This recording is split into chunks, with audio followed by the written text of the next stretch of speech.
And now it's time for headlines with JT and the Hootastic panel.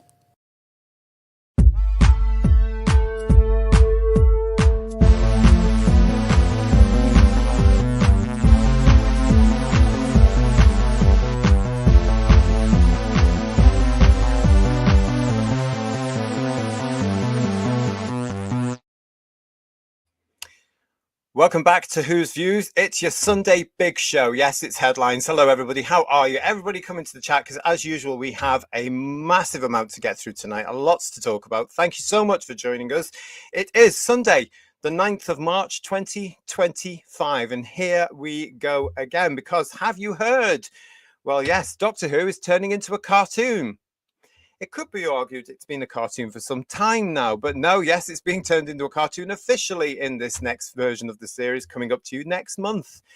We've also, did you hear there was a second trailer on loan from Germany and it came and went like a summer cloud? Spot the reference there, everybody.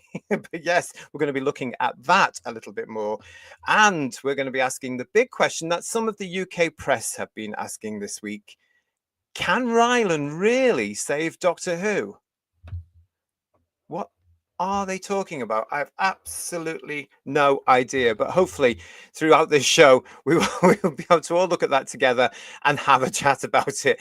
I might laugh a lot during that particular part of the show, everybody, just to warn you. It's great to see you. Joining me tonight, Paul is on the way. But right now here with me, I have third Doctor Ian. Happy Sunday. Hello. Happy Sunday to you too, JT. Happy Sunday. I think to you might be laughing a lot during this show as well, actually. I'm laughing already. Yeah, I think it's highly likely. Yeah, highly likely. All that is coming up for you here on Who's Views, your big show every Sunday here on the channel. Good to see you. We are unfortunately starting with some very sad news that we've received in the past hour as well. And gosh, this seems to be happening more and more and more. But this one really was a surprise because, in case you haven't heard, in the last week, well, it has been announced that sadly, Simon Fisher-Becker has passed away, aged 63. Simon Fisher-Becker, some of you may know, played Dorian Moldova in the Matt Smith era. There he is playing his part on the right-hand side there in some of those stories. It was series 6 and 7, I believe, Ian? Yeah, that's right. Yep. Yeah. Very shocking news, very sad news as well, and such a young age as well as 63. But yeah, there we have it. His husband has announced that Mr. Fisher-Becker died earlier this afternoon. That is a shock. That is a shock, that one, isn't it? So sad, isn't it? So sad. I mean, like you say, 63 is no age these days, and it's a shock, really. So sad. I mean, he would regularly post online his YouTube videos. Very friendly, very nice chap, and really sad. Yeah. Yeah, absolutely. And I'm sure a lot of people in the chat had also met him at the various conventions, because he was a big convention goer, wasn't he? Oh yeah. And he had his books, didn't he? My Dalek's Got a Puncture. I think My Dalek's Got Another Puncture. I think were certainly 2 of his books. I don't know if he had any more, but he certainly did those off the back of his Doctor Who experience, and they seem to be really well received. Oh yeah. I never met him. I don't know if you guys in the chat did, but I never met him. But it's a bit of a shock. Thank you so much to Bill Stephen Lowry, who messaged us before the show to say, have you heard this news? And then Ian came up and heard it as well. So, but thank you very much for passing that on. Legion of James saying to us here, 63, he was young. It's sad to hear. Yes, Paul Rose saying R.I.P. Simon. And Matt is saying he was in series 5 and 6. I don't think it was in 5. I think it was 6, wasn't it? I'm sure it came along in 6. The silence thing.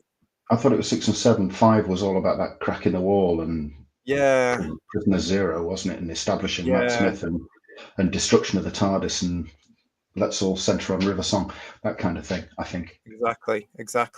A lot of you putting in them. It's good to see you all. Thank you for joining us. But yes, R.I.P. Simon Fisher-Becker. Met him a few times. We became good friends. R.I.P. Well, Derek, sorry for your loss of your friend there.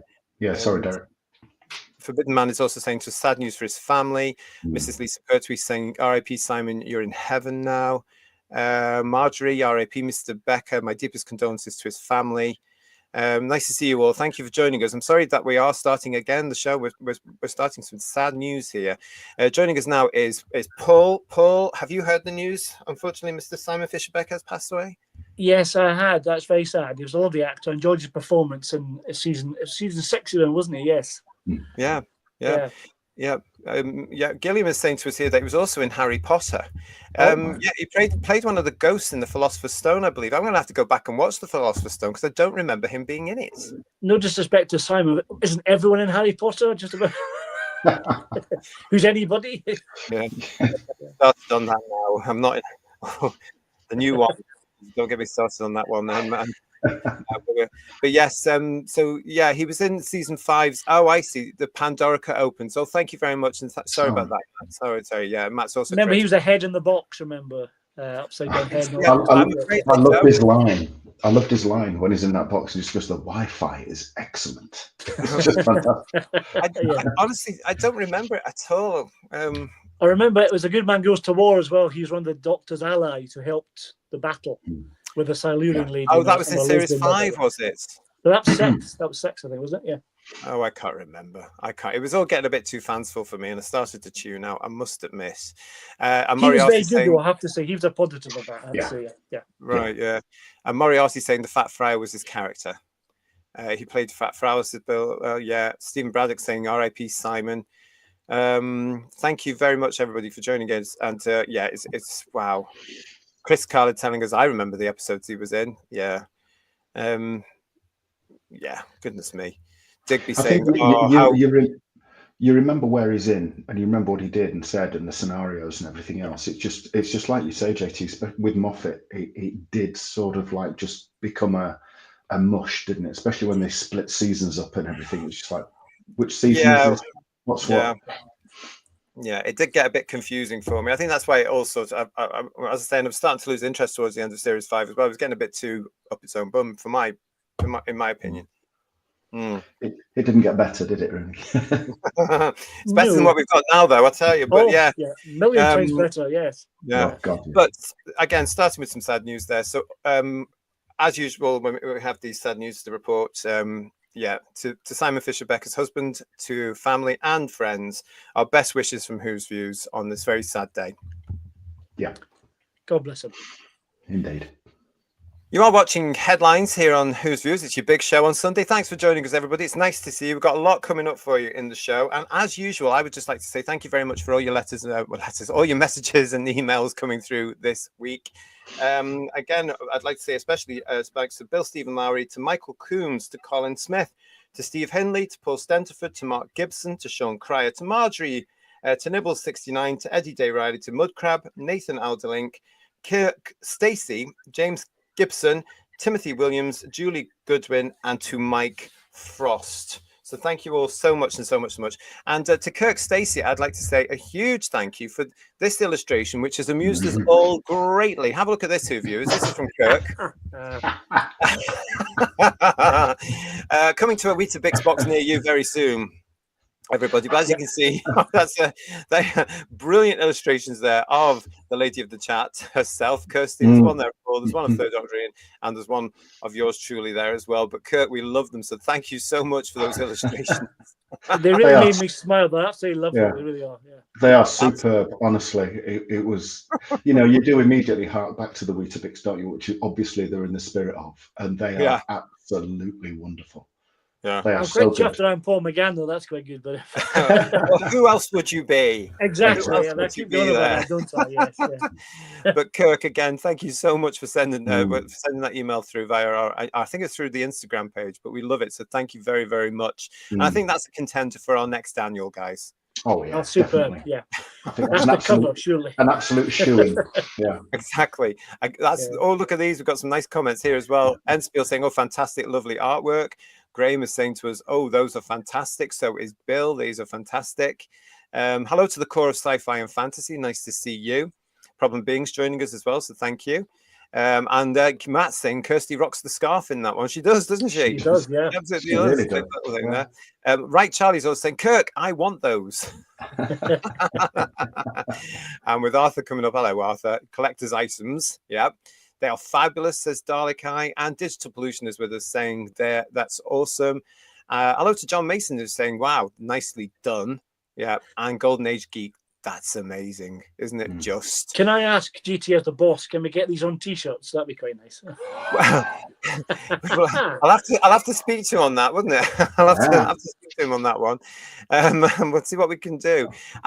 Jerry Martin's joining us, saying hi all from Ireland. Well, hello, Jerry. Nice to see you. How are you? Hello, Thank you so much for being with us. Welcome to Who's Views. And Paul Rose saying to us here, I agree, JT. The series was still watchable, but did start disappearing up its own fundamental orifice. That's a lovely way of putting it, isn't it? Very polite. Yeah, it was just. I think it was just down to Moffat, to be honest. Yeah. Tim Kintz is saying, I'm saving up Weetabix boxes right now. And please don't make me eat Weetabix again, says Right Charlie. I'm with Right Charlie. I'm still suffering from that. Yeah.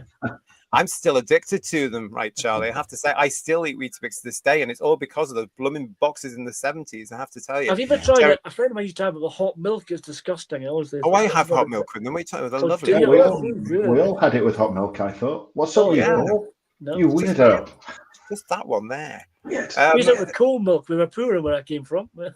Yeah, Digby's. Thank you for your super chat, Digby. Where can I safely avoid season 2 of Shooty Who? Well, unfortunately, not here, because we are going to be looking at that in this very show coming up for you. And as you would have seen, the pre-titles trailer there, coming soon to this very channel is our brand new series of Who's Views Reviews. More of that coming up as we get nearer. So stay with us. But I'm sorry, Digby.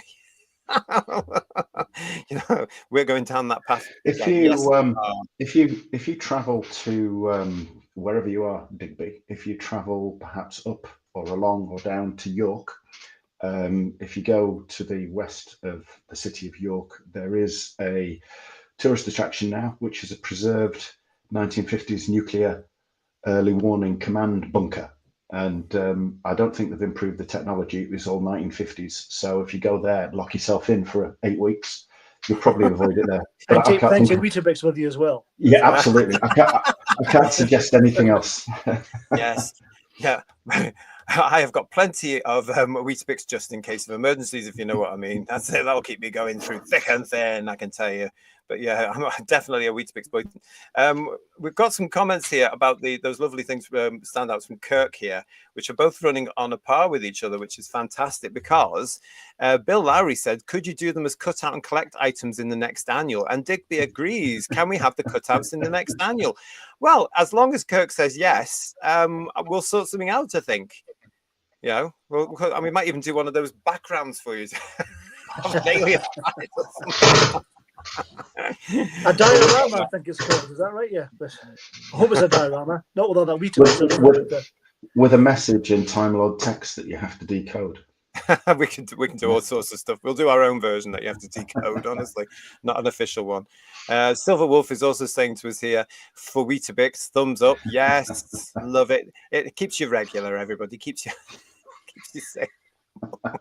And Tim Kins is saying, warm milk in my day. We had to get up at 3 a.m. and rub gravel into my hair. Well, you were lucky. Yeah. We didn't get Central Eating until 1976, I can tell you.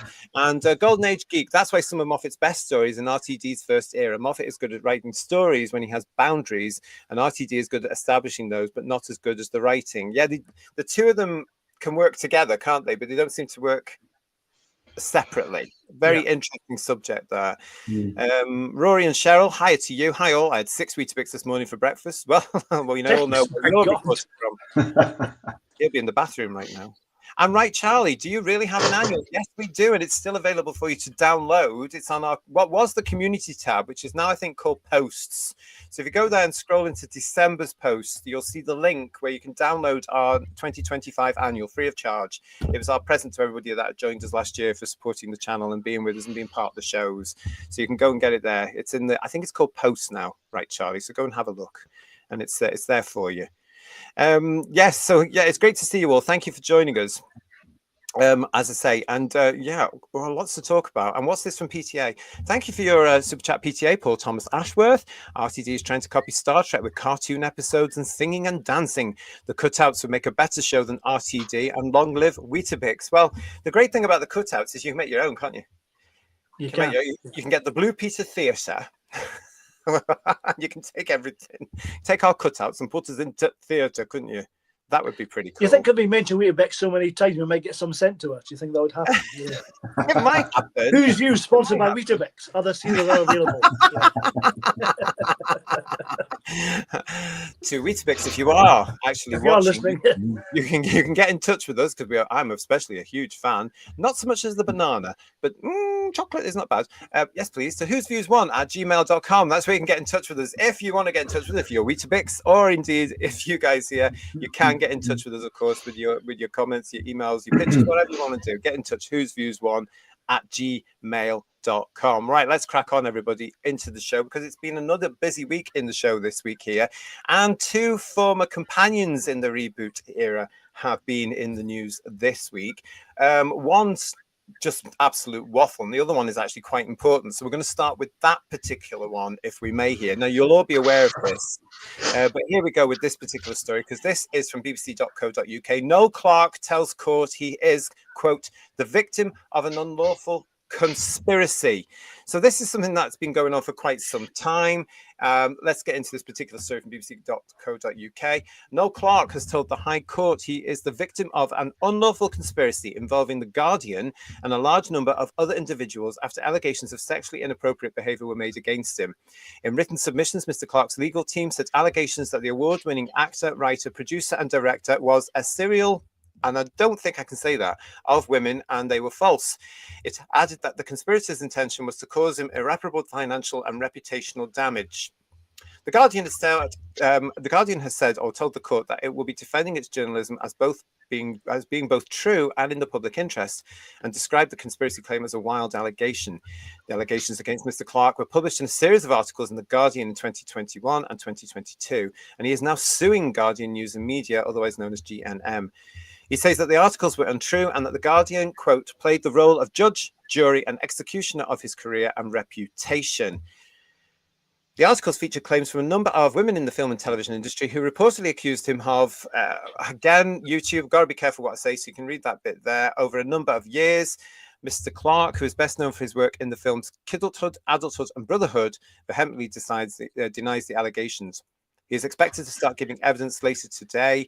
In its written submissions, The Guardian said that he will be defending the case and that the trial will hear from 16 women who it says will tell the court. This is terribly written, isn't it? Who will tell the court about Mr. Clarke's conduct firsthand. It says they will give evidence of all these things here, and the trial is scheduled to last for 6 weeks. Do you know, in my day, we used to have proofreaders. Yeah. And we're seeing that on headlines, aren't we? We're seeing it more and more. Everybody, they don't seem to do that anymore. They just seem to be tap, tap, tap, tap, tap, print or whatever. Sloppy. Yeah. Very sloppy. Yeah, it's happening all the time now. Anyway, so that's Mr. Noel Clarke. Yeah.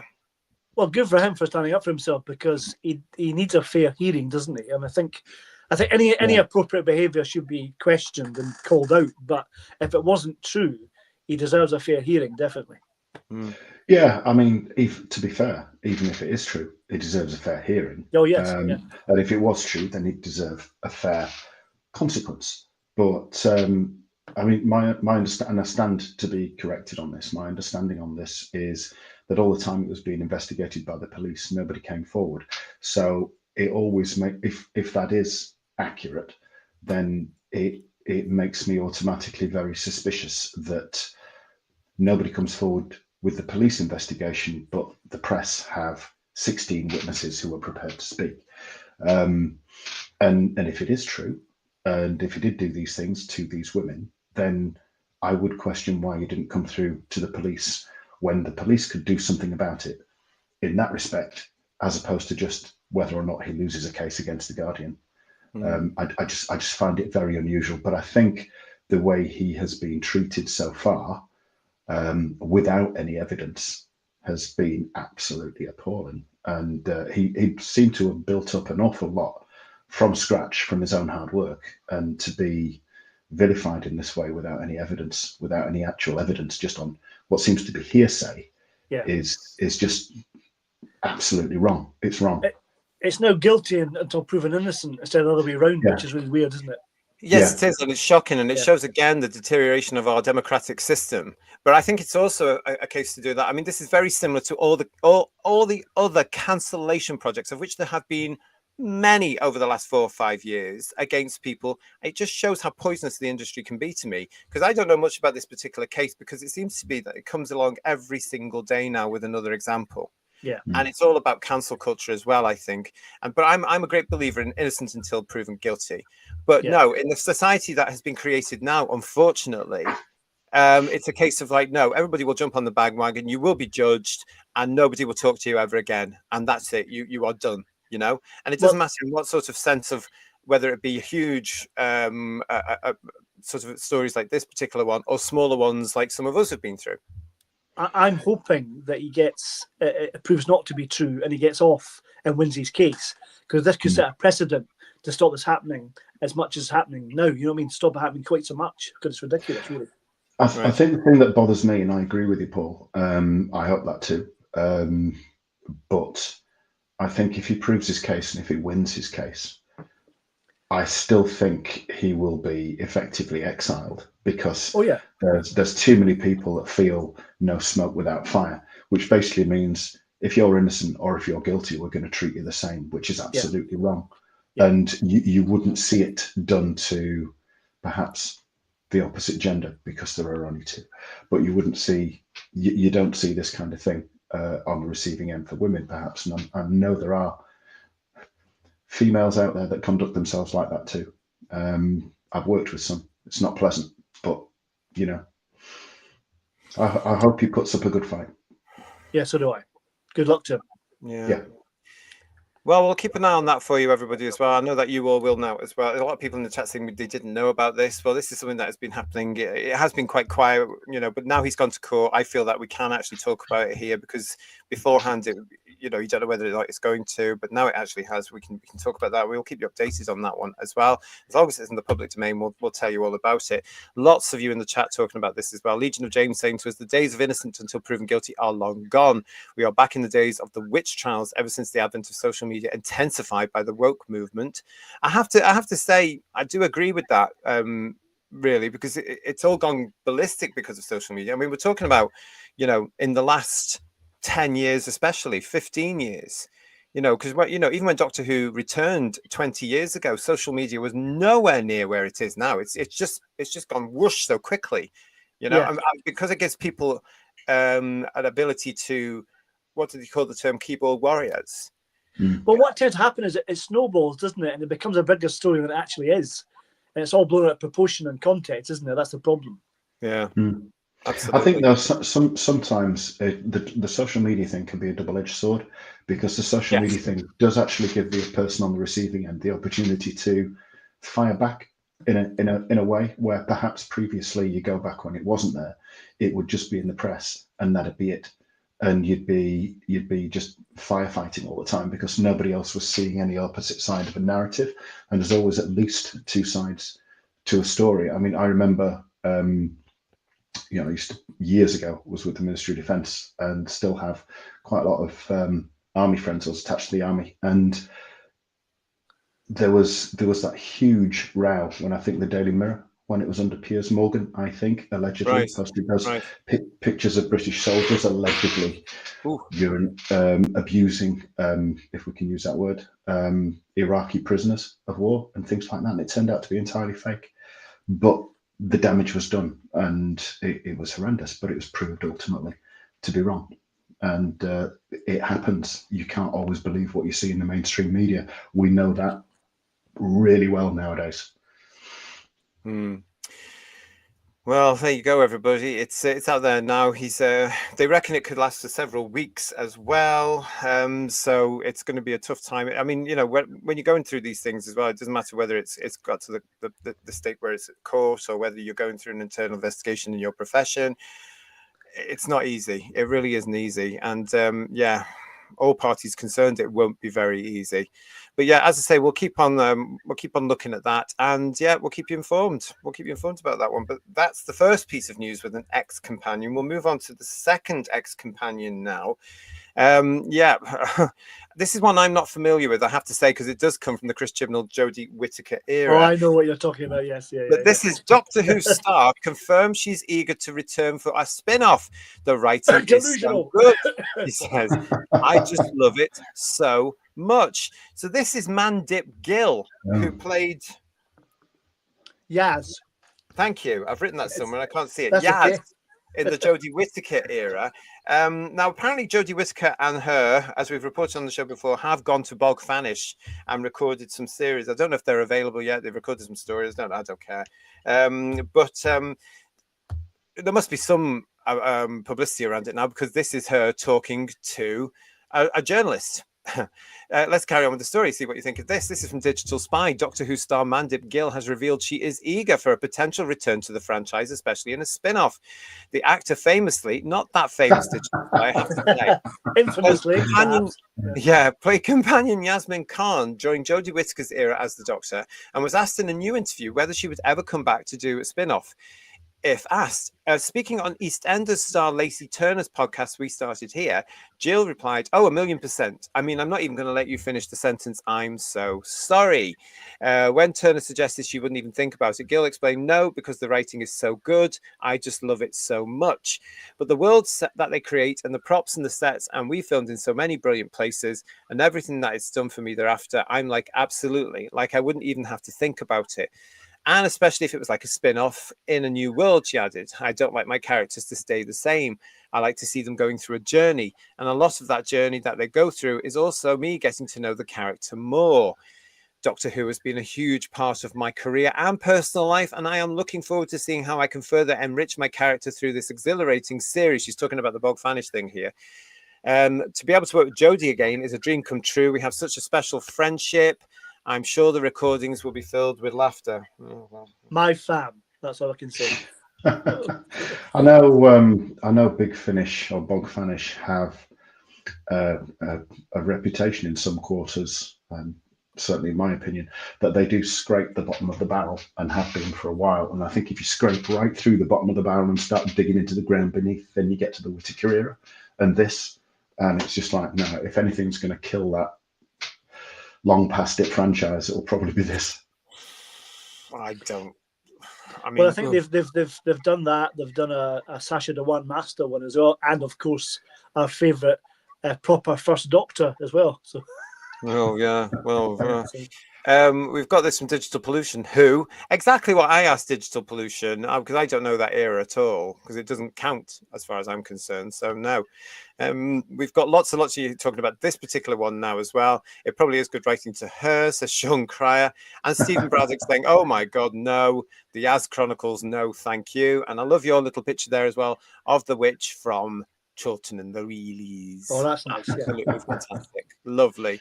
Craig Dunlop saying to us here, Mandip Gill, was that the policewoman on long-term sick? That's the one, yes.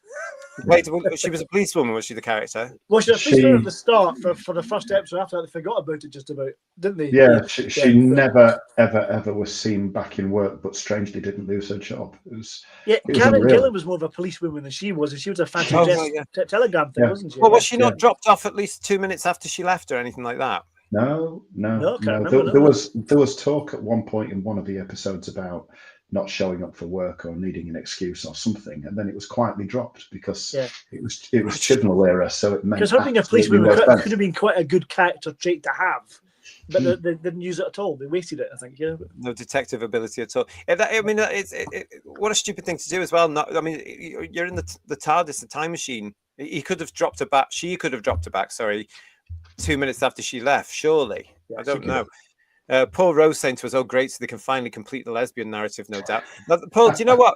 This is the thing that gets me about this, Mr. Rose, because they'll be thinking that all the fans that strangely appeared for the Whittaker era, all 10 of them, and then left for the Ncuti Gatwa era, will come along and buy their CDs. I can guarantee more or less that's not going to happen. They won't buy the merchandise because they never bought anything with her on. Well, they'll be lucky to sell 6 copies, I'd imagine, to be honest. But that's about the usual. They can all go into that warehouse with all the Jodie Whittaker and so melted down. Yeah. Yes. For something useful, like coasters or something. Yeah. Robert Payne asking, is it a series about Yaz getting therapy and rehab? Sheila B in the Devotion saying, count me out as a viewer. And Stephen Braddock saying, Yaz, the only way is down. What have we got here as well? Mandip Gill, Digby saying to us, the world's least convincing, well, anything really. I remember being interviewed on one program, and she came across as so vacuous. Did she? Yeah, it was embarrassing. Again, that's insulting to vacuous people, you know. It really is. Or indeed, vacuums, full stop. It's a shame. Enrich her character, says Lee, problem being, surely you needed to actually have a character in order to enrich it. Yeah. Well, yeah, you would think so, wouldn't you? And hello to Smiley people. Good to see you. Hi, everyone. I've just settled in. Oh, Yaz. Oh, God. That's the only time I'd say the only way is down. I mean, it's not going to get a spin-off. She's not going to get a spin-off. It's just a ridiculous question from a ridiculous media. Yeah, she's delusional. She really is. Yeah. I mean, it's not going anywhere, is it? Let's face it. This new series is not going to. We continually showed that in Bedweir's rating analysis here on the shows. It's not going anywhere. This next series is not going to get back up there. Let's face it. There's no money at the moment. Currently, as we're broadcasting live on Sunday, the 9th of March, there is no money. They're not going to get spin-offs. And who's going to watch a character that nobody knows? Because nobody was watching the Jodie Whittaker era. And she stayed for 3 seasons as well. You think people might remember her, but no. Did she? Yeah, she made no impact. She was there the entire time of Jodie's duration of the show. Yeah. Oh, yeah. Right. Okay. Made zero impact. She was the Jamie to Patrick Troughton's second Doctor. Oh, ouch. Right. Okay. No one needs to do that. Yeah. I don't mind Mandip so much. It's just a shame such a long-running companion was sidelined all the time because Chibnall couldn't write 4 main characters. And Hugh Janus, the return of the frustrated lesbi friend. Yeah. Who wants this, says Paul Rose. The TV version was a failure. Nobody wants it, really, apart from a minority. But they can go and buy the CDs and support that business, can't they? Mark Jones, what Yasmin Khan is saying is, I'm desperate. Please give me work. Okay. Yeah, that's about the size of it, yeah. Yeah. If Bob Vanish are doing it, then they'll release an hour episode for £30 in 2 years' time, says Legion of James. You guys know more about that than I do because I don't follow them, as you well know. They're quite expensive, allegedly. So. Yeah. And we've got Craig Dunlop saying her character was solid cardboard. Yeah. Well, that was on a par with her doctor then, surely, allegedly. Yeah. Marjorie, technically, though, you can do things with cardboard, can't you? It has uses. It's recyclable, at least. Exactly. Yeah. As opposed to regurgitated. Yeah. Mandip Gill must be joking. She's the least favourite companion of New Who, says Marjorie. And yeah, people would have you think that, again, that, it was a very successful, very looked after, very cared for series. And the best ever, but it just shows you where all these people come from, really, isn't it? Because those people that you saw crying at the regeneration of Whittaker into David Tennant, didn't stay for Gatwa. Yeah, no. As we prove on our ratings, it's all hypocritical nonsense. It really is. Silver Wolf, hello, Silver Wolf. There's not been much good writing, so I hope the writing is good. Then at least we'll be able to watch something good. In what? In what? I'm just saying that's what there is no spin-off with her in it. Let's get that very clear. She was just asked, would you do one? And she said yes. Well, she's not going to say no, is she? She's not going to say no. She's obviously cleared her diary for availability. That's it. So. Lots of Yaz stuff in my local charity shop, says John Steers. I'm surprised it's even got there, to be quite honest. And Rick Storm is saying, bye-bye, little old lady, which is what the witch in Shortland really used to say. Oh, hello to Marine Boy, 1966. Gill's deluded, poor girl. The only future she may have is a bit part in EastEnders if she's lucky. Well, I believe she did start in a soap. She started in Hollyoaks, didn't she? Oh, did she? Oh. So I see her working in Tesco's myself, but that's my opinion. Other supermarkets are available. Yeah. Yes, they are. Collecting the trolleys. And hello. Oh, this is nice for us. Thank you so much, Smiley people. I'm so in love with this show, Headlines, so much. It's a great way to end the weekend. Well, thank you for that. Thank you very much. If you are new to us, come into the chat, come and meet with everybody, come and tell us what you're talking about here. And don't forget to please subscribe to the channel. If you have already subscribed to the channel, please do subscribe to the channel. Thanks to Garbage for joining us in the chat, problem being as well. And also, can I just say a big shout out to Kirsty. Now, Kirsty isn't with us tonight because she's got better things to do at the moment. Because as many of you in the chat will know, she's preparing for the big day. She's nursing a hangover as we speak, I think. So she's currently on the way back, I think, to the British Isles, isn't she, guys? Yes, I believe so, yeah. Yes. Yeah. So, lots coming up for our Kirsty this month. But, just a big shout out for Kirsty. Lots of you in the chat. Have you seen how many people are in the chat tonight with us, guys? Fantastic. Great to see you all. Great to see you all. Let's move on then from her. Oh, David B. A spin-off with Chameleon would have more credibility. Well, what a great idea. You could have anyone being Chameleon every week. That'd be great. well, that's what I said. I once said that to John Nathan Turner. I'm gonna actually do this. I'm gonna name drop again. I once said you missed a trick with Chameleon. Why? Because you could have had a different guest star every story as Chameleon, and you could see the drat running across his eyes. Yeah. As the opportunity. That would so easily have solved the problem of the robot being crap. It really would have. Yeah. Done. It's just Absolutely. no-brainer, really, absolutely. isn't it? Yeah, but he could have done, and they could have had big names for 4 stories or 4 episodes or whatever, and swapped it. Mudcrab, thank you. Yes, Hollyoaks from what's that? 12 to 15. That'd be 2012 to 2015. I would take it. I was just looking up a CV on Wikipedia. It's very thin, so I can see why she's not going to slag off any possible future work episode. Oh, what a bit! And Hugh Janus thing. You know who does need a spin-off? The mutant giant clam from Genesis of the Daleks. Yeah, yes. I'd buy that. I'd buy that. Yeah. In a heartbeat, Yeah. definitely. Yeah. Over It's got a lot of- certainly. Yeah. It's got a lot more character and personality, hasn't it? Well, yeah, and he's been out of work for years. He was typecast in everything else he did. It was terrible for him. Craig Dunlop, you're very naughty, saying K9 on Gladiators would have more credibility. Did the Let's clam see get what- cancelled? Did it? I don't know. But Gladiators apparently coming back to BBC One, everybody, in April. Let's see if that's true. That's what I've heard. So to let's have a bolster look. Doctor Who, no doubt. Yeah. Well, let's have a look. Well, if it's confirmed, we'll be talking about that in the future, won't we? In the future. Talking about in the future, yes, off we go again, everybody. But have you seen this particular one? From the Radio Times, Doctor Who Season 14 earned a spot among top Disney Plus shows globally. It's good news for fans. Now, I think we mentioned this very briefly. I think we mentioned this briefly in context last week, but I want to go through it again because it's still around this week. This is the story that is around, and this was coming from, of course, our friends over at the radiotimes.com. The future of Doctor Who beyond the up-and-coming Season 15 might remain up in the air, but a recent announcement from Disney Plus has given fans reason to be hopeful. In a recent release confirming the new season's 12th April launch date, the streamer also gave an indication of how the previous run of episodes starring Ncuti Gatwa had performed. The release revealed that Doctor Who was a top 5 series on Disney Plus globally every week it aired. It also cites the series as one of the most watched programs on BBC iPlayer, and as well as being as the BBC's top drama for under 35s this year.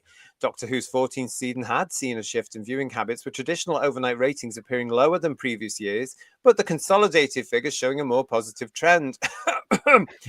The BBC has defended the show's performance, citing its strong appeal among younger... It's not doing that well in the ratings, said showrunner RTD in June last year, but it's doing phenomenally well with the audience that we wanted, the younger audience that we wanted. This thing had more spins than Wonder Woman, hasn't How convenient. That's IQ's under 35, isn't it? Yeah. It has to be. It has to be. Did we establish before that Radio Times isn't run by the BBC anymore? It isn't, by... but It's not. it's It doesn't not, read like that, does it?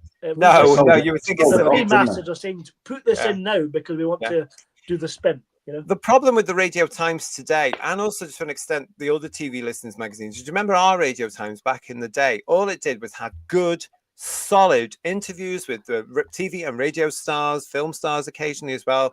Good, solid reviews from like the Barry Norman on films that were going on. It didn't really get involved with the narrative or playing with the stories, you know, so it didn't get emotional like they all seem to do now. It was just hard fact. Oh, here's Doctor Who. It's now starring Peter Davison. It's on at 7:00 now. This is why. Interview with Peter Davison, end of story. It didn't go on about we think this or this, didn't it? You know. I have a question for Disney though. If it's in the top 5 programs, why are they waiting till after season 2 to commission season 3 if it's that good? Yeah. And how come it never appeared in their charts? It just never featured, did it at all?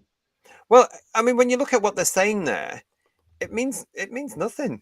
It just means it's just another big up to try and promote this series, this sell. You know, say again, there's no context to it, really, is there? That's the thing. No, that's it. And you've got to remember that they paid for this. They've paid for this series. It was all done a few years ago. It's all paid for. It's in the bank. You know, it was delivered. They're about to broadcast it. They're not going to turn around and say, "Well, this thing failed."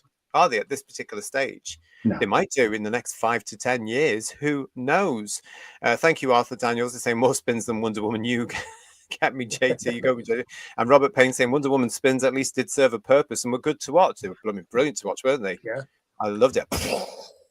Yeah, Linda Carter, superb. Oh, yeah. She was fabulous. Do you know she created that spin? Did she really? Did she? Wow. Yeah, because what happened we're going off on one again. Sorry, everybody. But yeah, in Wonder Woman, they couldn't decide how to show Wonder Woman changing from Diana Prince into Wonder Woman. And it was Linda Carter that came up with the idea, well, what if I spin round and you put some sort of visual effect on? And they all went, brilliant, do it, love. And she did it, and it stuck. Isn't that great? Well done to her. Is that where Anthea got it from the Generation game? Give us a 12. Is that where it came from? Yeah, but she was already changed, though, wasn't she? Into some lovely. True. We've also got Radio Times, more spin and spin dry on a maximum spin, says Stephen Braddock. Dalek Eye is saying, I smell something and it's definitely not roses. And Rory and Cheryl are saying, TV Times used to be ITV run, but now that and Radio Times are BS. Yeah, I mean, the Radio Times was farmed out from the BBC years ago, as everything has been. There's no longer any sort of BBC in-house team. It's so sad how they've destroyed the BBC we all grew up with, and that's where it's gone wrong, because you've got too many independents involved with it now, and too many people stuck in an office in the BBC dictating what they should all do and not being creative anymore, entertaining.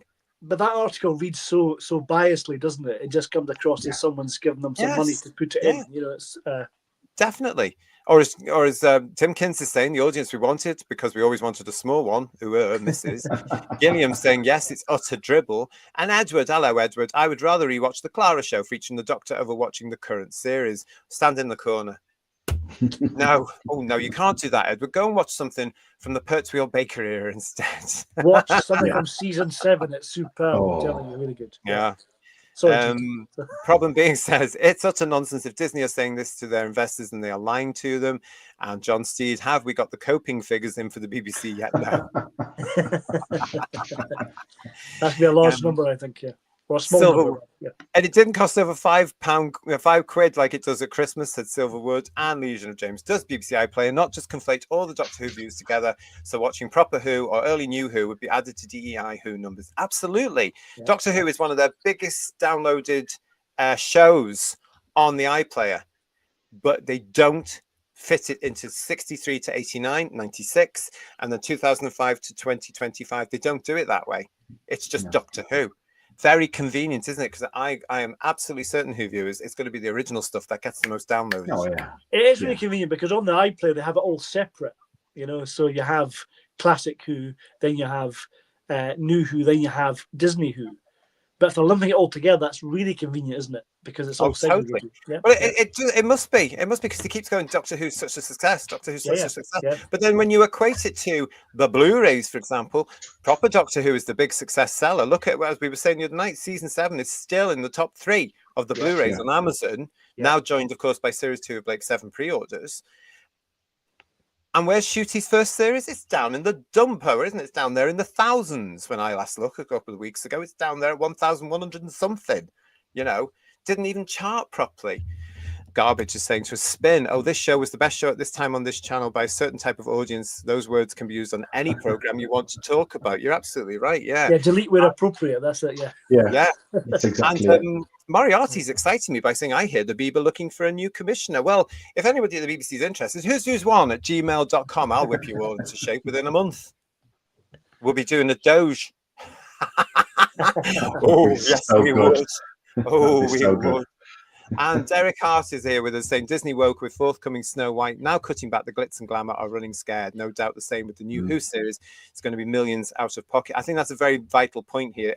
In case you've missed it, the new and very controversial live action version of Snow White and the Seven Dwarfs, which you would think would be an easy thing to do. But oh no, because you have to tick the boxes that a certain minority are always giving you so they don't call you names. Boo-hoo, boo-hoo. And then you mess it all up and spend billions trying to reshoot the thing. Well, it's not even getting the premieres and stuff here in the UK because they're terrified of what people might say on both sides of the coin. I'm surprised they cancelled it like Backdoor. I'm surprised they don't happen with that. They should have done, really, shouldn't they? It would have been a lot more short term for them. if they just cancelled it, I think. Well, they should have got the casting right, shouldn't they, really? Because they knew there would have been a backlash to the casting there. And then she goes and gets Gobby, which really, when you're in a multi-million-dollar movie like that, you don't get Gobby. You do not alienate your fan bases anymore. Just as we found here on Doctor Who, of course. And they found this out. They alienated all the fan bases of science fiction shows, haven't they? And now they're telling us you're not wanted, it's not for you, it's not. And now that the majority of the fan bases have gone, no shows.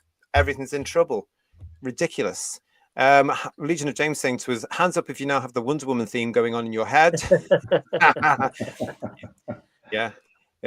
Hans Zimmer's Wonder Woman theme, though, I have to say, is just cracking. Okay, it's not the iconic one from the 70s for Linda Carter, but it's absolutely nailing an Amazon Warrior. I love Hans Zimmer. Such a great guy. Hans, if you're out there, come on the show. Come and talk to us. We'd love to talk to you as fellow fans. Love you. Thank you. Sheila B saying to us, I missed the BBC's other publication, The Listener. Oh, do you remember The Listener? That was actually quite a very intelligent, heavy read, wasn't it? Because that was just pure facts. Do you remember The Listener, guys? I do, yeah. What happened to The Listener? What happened to that? It got cancelled because of sales drops, I believe. No one was listening, Ian. That's the problem. So it just got axed. I think it was actually around about the time that the BBC publications went independent as well. Oh, I can't remember. Something like that. Hello, Mark. Mark A. Wright is with us. It's not whether it made the chart for 1 week, it's whether it remained in the chart week after week.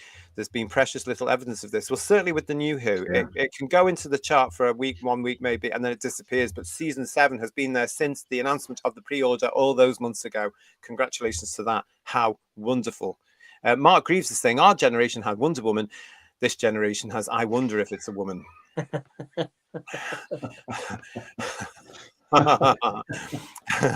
And Robert Payne was saying, even as boys in primary school span around like Wonder Woman at playtime. Hold on, was that just me? No, it wasn't. I did it all the time as well. Just like, woo, we loved it. They knew then, everybody. Absolutely. I've got the series on my shelf here as well, I have to say. Yeah. I've got the series as well on WWE. I love it. Love it. Wonder Woman was fighting for our rights in her satin tights, says Julianne. She was, wasn't she? She really was. God love her. Well, there we go. That's that one. Look, I've got it here. Look. Wow. Oh, that's gorgeous, that one. That's fabulous. I've got the individuals. Yeah. But the reason first season is better than the second, I have to say, but that's my opinion. Anyway. That's another show completely. Well, the reason I was talking about that particular one, of course, is because, yes, we know that Doctor Who Series 2 is on the way. It's premiered, of course, on April the 12th. The BBC have started all their promotions. I don't know anything about Disney because I don't have Disney. But there's a lot going on around this, including this one from Instagram from my favorite author. Yes, he's been at it again. It is, of course, Juno Dawson. And look at this. He's put this out knowing exactly that this is going to provoke people into doing exactly what he's saying here. So this poor business in Edinburgh called Glamour Eyes Edinburgh has written there on the Instagram, dude that promotes explicit to children is a wrong'un, right? A wrong'un. And then Juno Dawson has put there, don't send any hate, but a PSA that Glamour Eyes in Edinburgh might not be a safe space for trans community or our allies. I mean, pot kettle black. It's all about you, isn't it, mate? Do you know what I mean? It's all about you, really. And that's exactly what it is. Your books are not suitable for young children, and yet they are in various children's libraries. They are in various booksellers in the children's department. And if you see these picture books, no, I'm afraid as a bookseller, I would say, no, we're going to put those in the adult section, and it can be down to an adult to decide if they want them for the children. Because I look at this and think the children shouldn't be having these. They shouldn't be available in schools. Absolutely ridiculous. But he couldn't help himself. He had to go out there again, really, couldn't he, and start this. And you just know that the people that follow him are going to get at this poor business now, don't you? Yeah. Yeah, well, they do, don't they? They all tend to follow that rallying cry because they're a little bit hysterical. But I mean, they've made a comment about him specifically, and he's trying to whip that up to say they will be aggressive and you will not be safe to everybody. And he's just trying to whip it up and get sympathy for himself. Pathetic, really. Yeah, it is. It really, really is. Lots of comments coming through on this. I just when Kirsty found that, I thought, yeah, we'll just say that because it just ridiculous. Again, just more hypocrisy coming through from these people, because it's all about their agenda, isn't it? Really is. Thanks, Legion of James. Have you been to Edinburgh recently? The LGBT pubs and clubs that we held onto for years are now no-go areas, full of the TQ cult and attention-seeking narcissistic kids, full of hate, full of misinformation. Yes, they totally are, which is so it's so sad, but it's happening all over the UK because they've been brainwashed, quite frankly, into lies and deceits and being told this happened and this happened. And it didn't. They've been told a lot of lies. It's ridiculous. Sad, really. It's frustrating. It really is frustrating. Hello, Demorpin. It's nice to see you. And Lex is with us as well. That book author is a big bully, allegedly. Is J.K. Rowling not from Edinburgh, says Rory and Cheryl? Yes, she is. And she still is there, isn't she, Paul? She is indeed. That's right. Yeah. Yeah, she lives there quite happily in a huge castle. Hello, JK. Come on the show. We love you. Matt, the Silent Wee Music King, is saying, I'm touching grass on April the 12th. Does anybody want to join me? I think there will be quite a lot of people there. But the BBC social media from BBC Studios has also been going around a lot as well. You may have seen this particular one from the other day. This was a video of a floating taxi in, obviously, which has seen better days, floating around space. It's so just a series. Yeah, I thought they were bringing back the logo there for a minute, but yes. Well, this could be from the episodes, we don't know, but all it did was it just publicized the date that the show is returning. And then yesterday, it may have skipped your notice, I'm not sure, but yesterday was International Women's Day. And of course, as usual, Doctor Who had to jump on the bandwagon. Now, usually what they would do is they would usually take a picture of all the females in the production unit, whether they be actors or behind the scenes, and they would post that, wouldn't they, saying happily International Women's Day. But this time, of course, it's not in production and there's nobody down at Bad Wolf to film the thing because it's not there. It's not going on. So they came up with this really lazy picture. And you know what I'm going to say, because can you spot the odd one out? oh yeah, just above Bonnie. Yes. There is a man in the picture. Yeah, there's a man in the picture there, everybody. A lot of fans have got at this because they're saying they're not very happy with the fact that it only concentrates on the women who, well, the majority of them are women. There's 1, 2, 3, 4, 5, 6, 7, 8, 9, 10, 11 women and one fella in there. Yeah, so 11 women who are involved with the current reiteration of the series or near to. And the fans have gone on saying, oh, you've missed such and such, you've missed such and such, you've missed such and such. That's why you shouldn't bother, really. You should just do some nice little sign and don't show some of the women involved with it, or do your production sign when you're in production, because you're not going to please everybody. But then I ask the question, do they ever? They should have a picture of Susan. She was the first woman of Doctor Who. That's who it should have been. Or Verity. Verity Lambert or something like Verity. that. Liz. Verity. Yeah. Liz. Delia Derbyshire. Mary. Caroline John. All the ones we've lost, Mary Whitehouse was a good one as well. We should really send them pictures of that now, saying we missed her. Bring her back to look at you lot to get you sorted. Yeah, can you imagine? That'd be great. It's not the only faux pas either, because of course yesterday they also started to celebrate the 50th anniversary of Davros, who made his appearance all those years ago in Genesis of the Daleks. On which case, of course, we got there before them as usual, because don't forget that you can, on here on the channel, go to our playlist. We love Davros because last year we celebrated Davros in all the various incarnations that he's had. It's supposed to be the same guy, but you know what I mean. And we really went to town on an appreciation to show our love of Davros with our Davros season, where we sent a great big message to RTD, basically to hands off, leave him alone. Because of course that was the original indicator, wasn't it, of how desperately bad this series was going to be when he recreated the image of Davros, and then went on saying, well, we were uncomfortable with how he looked in the original show, you hypocrite, because you wrote for him, he was in there, wasn't he, in the end of his era, and then again he came back in the Moffat era. Hypocrites, a lot of them.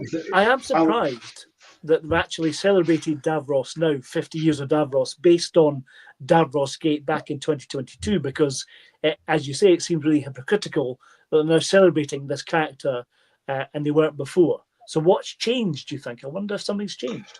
No, I don't think so. Don't read anything into it at all. It just was another landmark for them to do some social media. That's all. All right. and to show clips. Because I had to look at the clips. I fast forwarded a lot of New Who stuff in there, but there was no bits of children in need, thankfully, of Davros with his legs. So that was good. Yeah. But, do you know, RTD? We know it's all hypocrisy, don't we? But the Christmas special with Kylie, the bad guy was effectively in a motorized Yes, very chair, true. wasn't he? Who wrote that? That was Russell. Yeah. Exactly. Total hypocrisy, talking out of his backside. Yeah. Heretic OSJC talking to us. I was shocked that they used a non-canon version of Davros. Hey, what do you mean non-canon version? Oh, you mean the I don't know what you mean. You have to explain what you mean, Heretic. I don't know what you mean. And Lex Kane saying to us, yes, very true, JT and team. Whose Views celebrated Davros first, the real Davros. It was a great season as well that we did last year. So you can go and look at that on the playlist. What else we got there? The first time I watched Davros on screen, I didn't think wheelchair users. I thought, cool, half Daleks as John Steed. Didn't we all? Yeah. Well, we all did. And it just made sense. None of us looked at it as a wheelchair. We looked at it as a life support system. It was the base of a Dalek. You know, I've said this before. If Davros created the Daleks in his own image, if he wasn't in a chair, they'd have legs. So it doesn't work. So yeah. Well, I always assumed that he had legs there anyway, but they were all hooked up electronically to the chair as well. But obviously, we now know it was just not vile thing. They don't even know the backstory of Davros, and it's not even a wheelchair that he's in, says Chris Carlid. Exactly. Lots of you saying happy birthdays to Davros. Yeah, 50. He is 50 now. He's looking well, I have to say. Yes. He is looking well. Yeah, he's looking well. Good to see you all. Thank you. Moriarty's saying to us here, I hear that they want Tharies to play the new... Oh, we shouldn't have said that. Oh, don't put things like that in. Don't put things like that in. Can't read things like that out. Other channels are available, just so Yes. I'm going to point out right now, that's not a nice thing to have said. Apologies. I don't want any wars with any other people. It's not right. Please don't put things like that, because I'm too busy trying to keep up with you. I haven't got the time to read them first. Stephen Braddock. It's utterly reprehensible for RTD to rewrite Davros. Terry Nation created Davros, not RTD. And Craig Dunlop saying to us, I thought Davros was great in Genesis, but he was exterminated at the end of it. Annoyed that they just need to give him a change of AAAs and he's back to pest of the universe again. Absolutely. It's just, I just thought it was very hypocritical of them to celebrate that on their on their social media posts after all the furore that was happening in 2023, as though it didn't happen, or as though they think it's going to be forgotten. You know, as though it's going to be forgotten. It's not being forgotten and it's not being forgiven. Ian, your chair is really, really... Oh, I'm sorry. I'll try and... Are you sure it's the chair, it's not Ian's legs or his back? It may actually be, possibly my back. Sorry, I'll try and sit still. If they thought that was okay, then it shows that the people running the BBC social media channels for Doctor Who do not understand Doctor Who fans. If they think that's forgotten, they're idiots. It's as simple as that. I still don't understand why they bothered tampering with Davros in the first place. If they're not going to use him and he's problematic, leave him where he was and don't use him at all.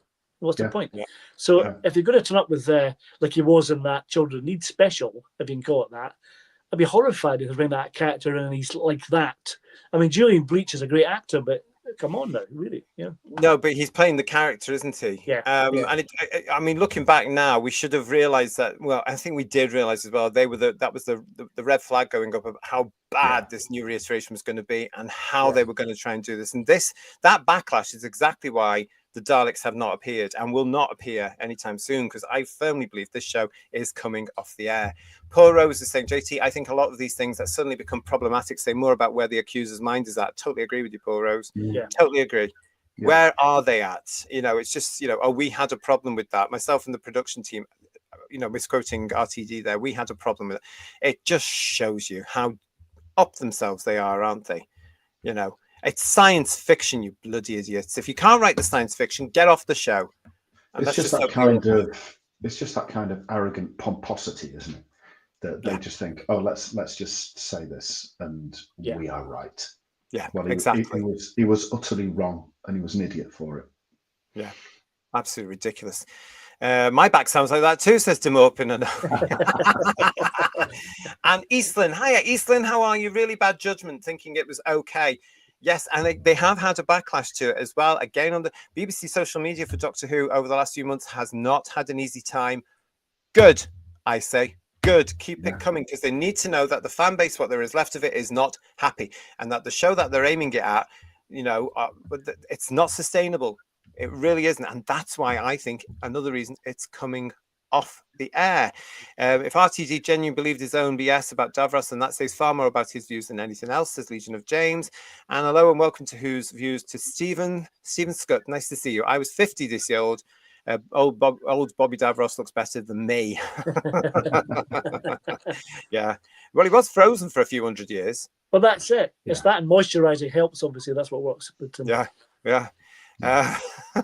Lots coming in about the state of the Doctor Who. We all know it, really, don't we?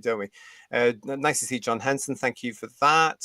And Arthur saying to us, looking closer at the current writers, let alone the previous ones, it's shocking. Well, we do know that they are all DEI hires now. And we've covered that on the show. And the reason I say that is because in the criticism to who was writing the show for Series 1, Russell came out and said, oh, don't worry, it gets better for Series 2. And he knew full well who was writing Series 2. And when you look at who's writing for Series 2, they are all tick box DEI hires. I am now convinced of that. I hate to say it, but they are, because they're all there. And it's bizarre that you would say that your Series 1's crap, but Series 2's better as well. That's really odd. Well, when you look at one of the particular episodes that are coming up, it looks like the rumors are true about this particular episode. I generally think that this series is going to be very difficult to get through. We know, of course, that Series 2, we keep saying it here on Who's Views, well, it was in production last year at the back of Series 1. They had a few weeks off and then they went straight into production of Series 2. This was a shot that was posted on X last year. We now know that the briefcase-suited version of the Doctor with the bowler hat could possibly be one of the first 3. I think it's number 1, but it's definitely one of the first 3 episodes of the new series. It looks like Mr. Ben, though, doesn't he, to be honest? Yeah. Now that background there as well, guys, remember I've said on previous shows that's where they did a pickup with Bonnie and Millie Gibson. That's where it was. Okay. Yeah, so we'll have to see, but it was a pickup. They went back to shoot there allegedly. I'm going to add it. That's where he regenerates, then, is it? Okay. I don't think we're going to get one of those, everybody. No. So the BBC social media is now in full swing, and yes, there was another bit of an announcement this week, and it's this chap. In case you don't know, this is Freddie Fox. Everybody, Freddie Fox is actually a very well-known actor in the UK, and I was quite surprised, everybody, that a lot of people went, who? Well, I certainly went, who? I'd never heard of him. It's very interesting because that wig, it doesn't look like Freddie Fox. Look. That's Freddie Fox, everybody. Still don't know who he is. He from the famous Fox family, from Amelia Fox and James Fox? He is hugely famous Fox family, all in acting, by the way, with a generational talent, because it goes back 100 years in their family, believe it or not, through the generations. But yes, the BBC announced this week that Freddie Fox is coming into this version of Doctor Who. The publicity or the press release said the House of Dragonstar joins the Whoniverse. I'm getting tired of that, aren't you? Yeah, it's like Covian, isn't it? It's not very nice, is it? I don't like it. No. It's strange though, because of course we were calling it the Whoniverse years ago, weren't we? You know, that has been around for years, and then Bad Wolf went and copyrighted it, you know, and all this. Anyway, of course it is. Yeah. The House of Dragonstar joins the Whoniverse to cause trouble for the Doctor in a forthcoming episode, says the BBC press release. He's appeared in fantasy epics on television and Shakespearean tragedies on stage, but now Freddie Fox will be jumping aboard the TARDIS with the Doctor, played by Ncuti Gatwa, and Belinda Chandra by Virada Setu, for an adventure in time and space in the second season of Doctor Who, which airs from April. In the forthcoming episode, Fox is playing a fearsome villain from another planet. He's the Rani, isn't he? Yeah. A fearsome villain. Yeah. Yeah. He does look in it, that doesn't wig. he? Is that a mullet he's got? Is that a mullet? It's a mullet, and he's got sort of horn things there as well. Right. He's just going to be appearing in another kind of tragedy, really, isn't he?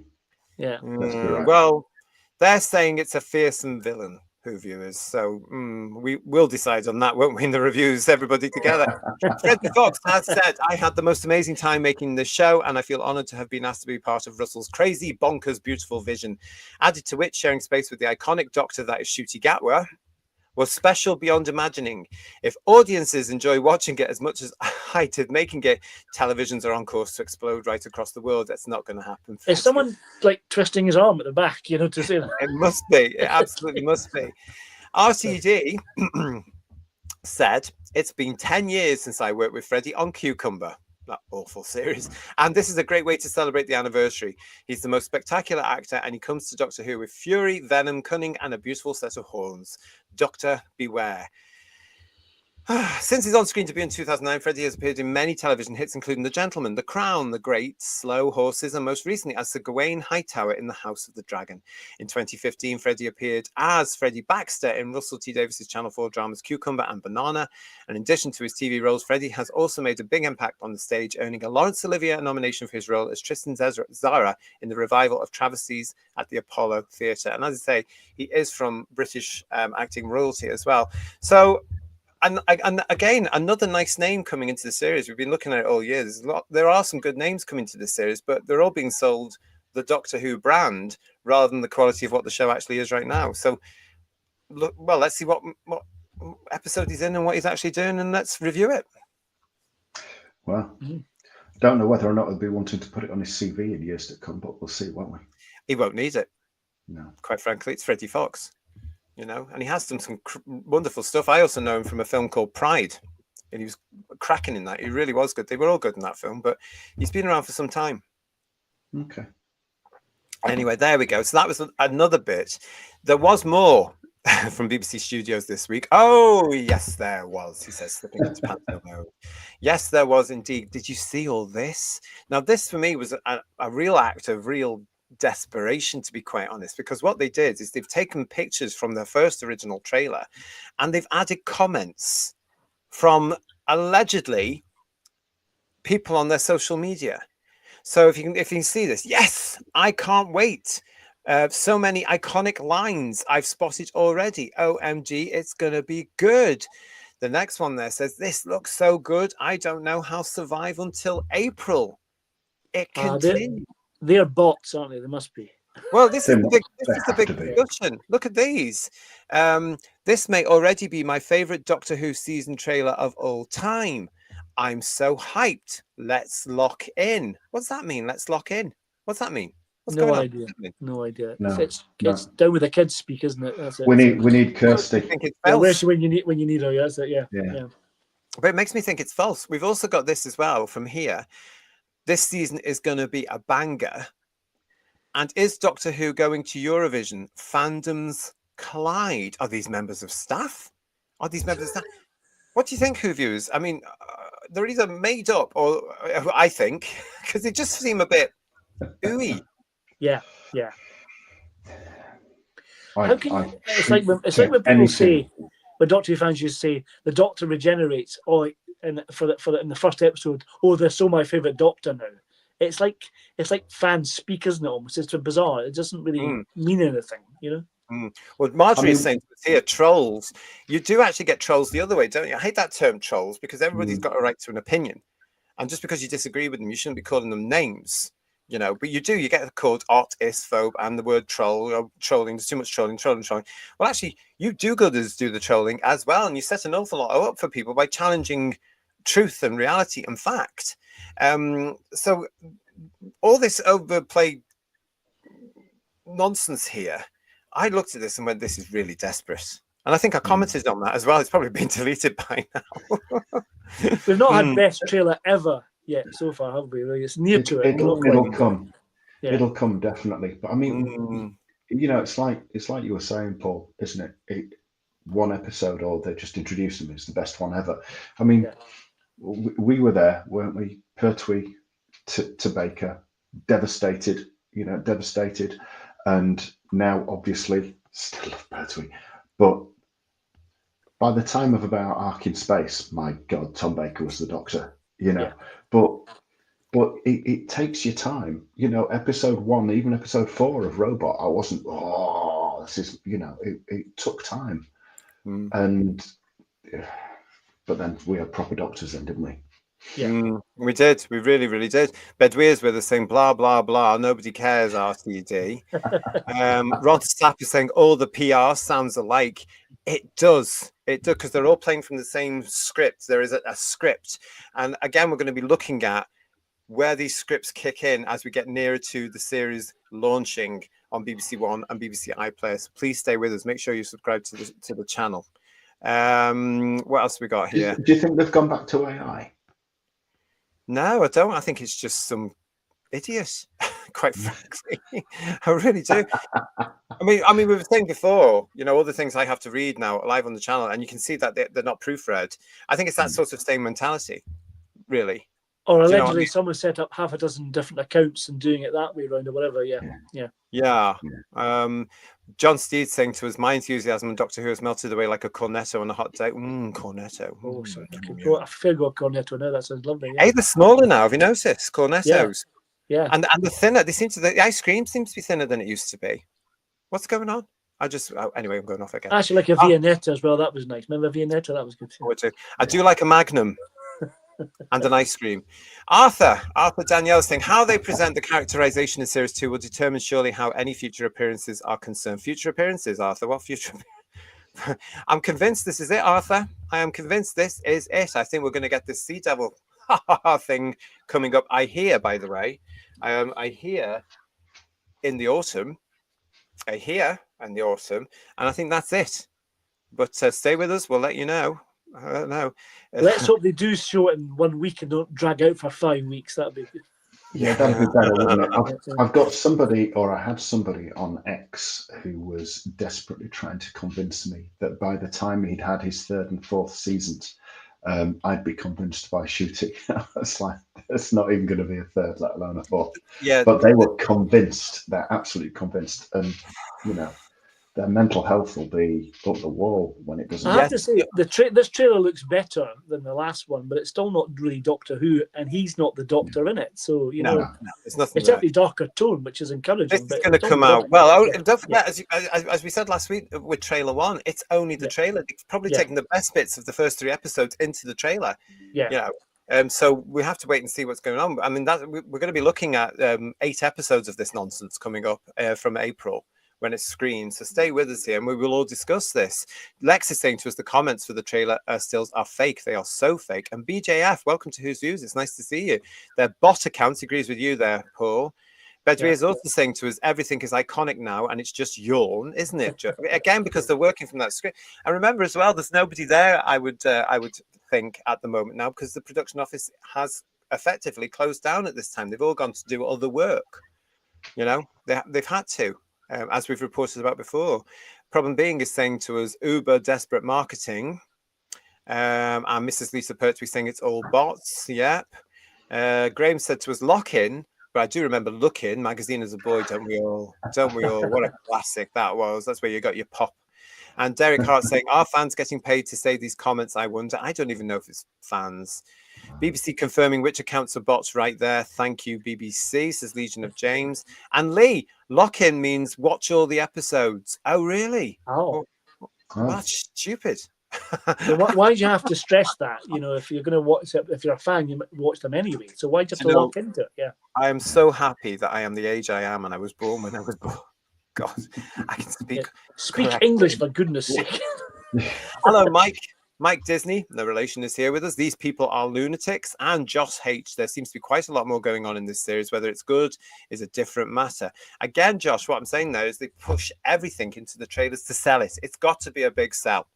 And they've got to be seen to make a big sell. And they've got to have interest. But it may whet the appetites of Doctor Who fans that loved it last year and possibly the series before that. But it's not going to bring back the millions of Doctor Who fans. And it's certainly not going to bring back the UK public. I have to say that it sounded great in German, though. I have to say, it sounded much better. We're going to come to that in a second. We've got Armour Ray here with They Are a Bunch of Qs. Look, Tim Kintz is saying to us, they don't even have to be bots. There's people like this all over. I know. It's disturbing, isn't it? It's worrying. Pete Harrington, hiya, Pete. How are you? Not heard from you from a while. Hope you're well. I'm pumped. I'm down with the kids. Good for you, Peter. Can he translate for us going forward? I know, yeah. Yeah, there's Pete reporting live from KFC, everybody. We've also got from Stephen Braddock, those comments are not like natural things people would say. I think they are fake. And David B. agreeing, saying bots. Kess the drone, hiya Kess. Lock in, place in a place where something cannot be removed or someone cannot escape. That sounds like a threat then when it comes to these episodes, doesn't it? Well, lock-in, really, it should just literally be when they lock the doors in the pub. Exactly. Yeah. Close the curtains so nobody can see outside that you're still serving, and away you go. Yeah, that's a remember those days. Lock-in. Yeah. Remember those days. And the busies are coming. Yeah. Woodhouse 122 saying BBC bots as well, agreeing. And Digby saying it's very artificial intelligence. Paul Rose is also telling us, guys, that there are various shows, various videos on the Tube of Who about the BBC allegedly buying likes for the trailer. Really? I won't. Can I just say that's our license fee being used for that? You understand? Yeah, that's interesting. Allegedly, absolutely. Yeah. Gosh, Josh Hayes is agreeing that it might also be the last Doctor Who on TV somewhere. I'm sure. I'm absolutely convinced now because it's just got too much, hasn't it? And Lee is saying to us, the lock-in is a pub by a lake in Scotland. I'm sure it is, and I'm sure there's a few of them, mate. I can tell you. Demorpin is saying the trailer was superficially pretty impressive. It wasn't my thing, but I can see people responding to the combination of the darker tone and the shiny DGI. Fan-wise, yes. Public-wise, no. I can't see them develop. And Doctor Who is dead and buried with the British public. It's not coming. It's not going to be saved right now. Not at all. And John is already saying to us, I can't wait for the 8 weeks to be over. Think about what we've got to get through. Nice to see Tony Farrell's TARDIS with us as well. What else we got here?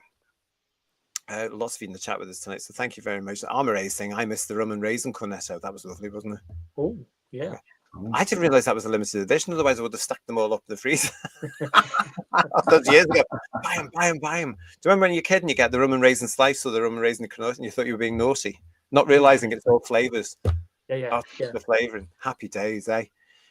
Bill Lowry saying to us, it looks like most of the $100 million of Disney money has been spent on season 2. Don't be fooled. Honestly, don't be fooled. You might be right. Yeah. It's a conversation that we need to talk about, actually, guys.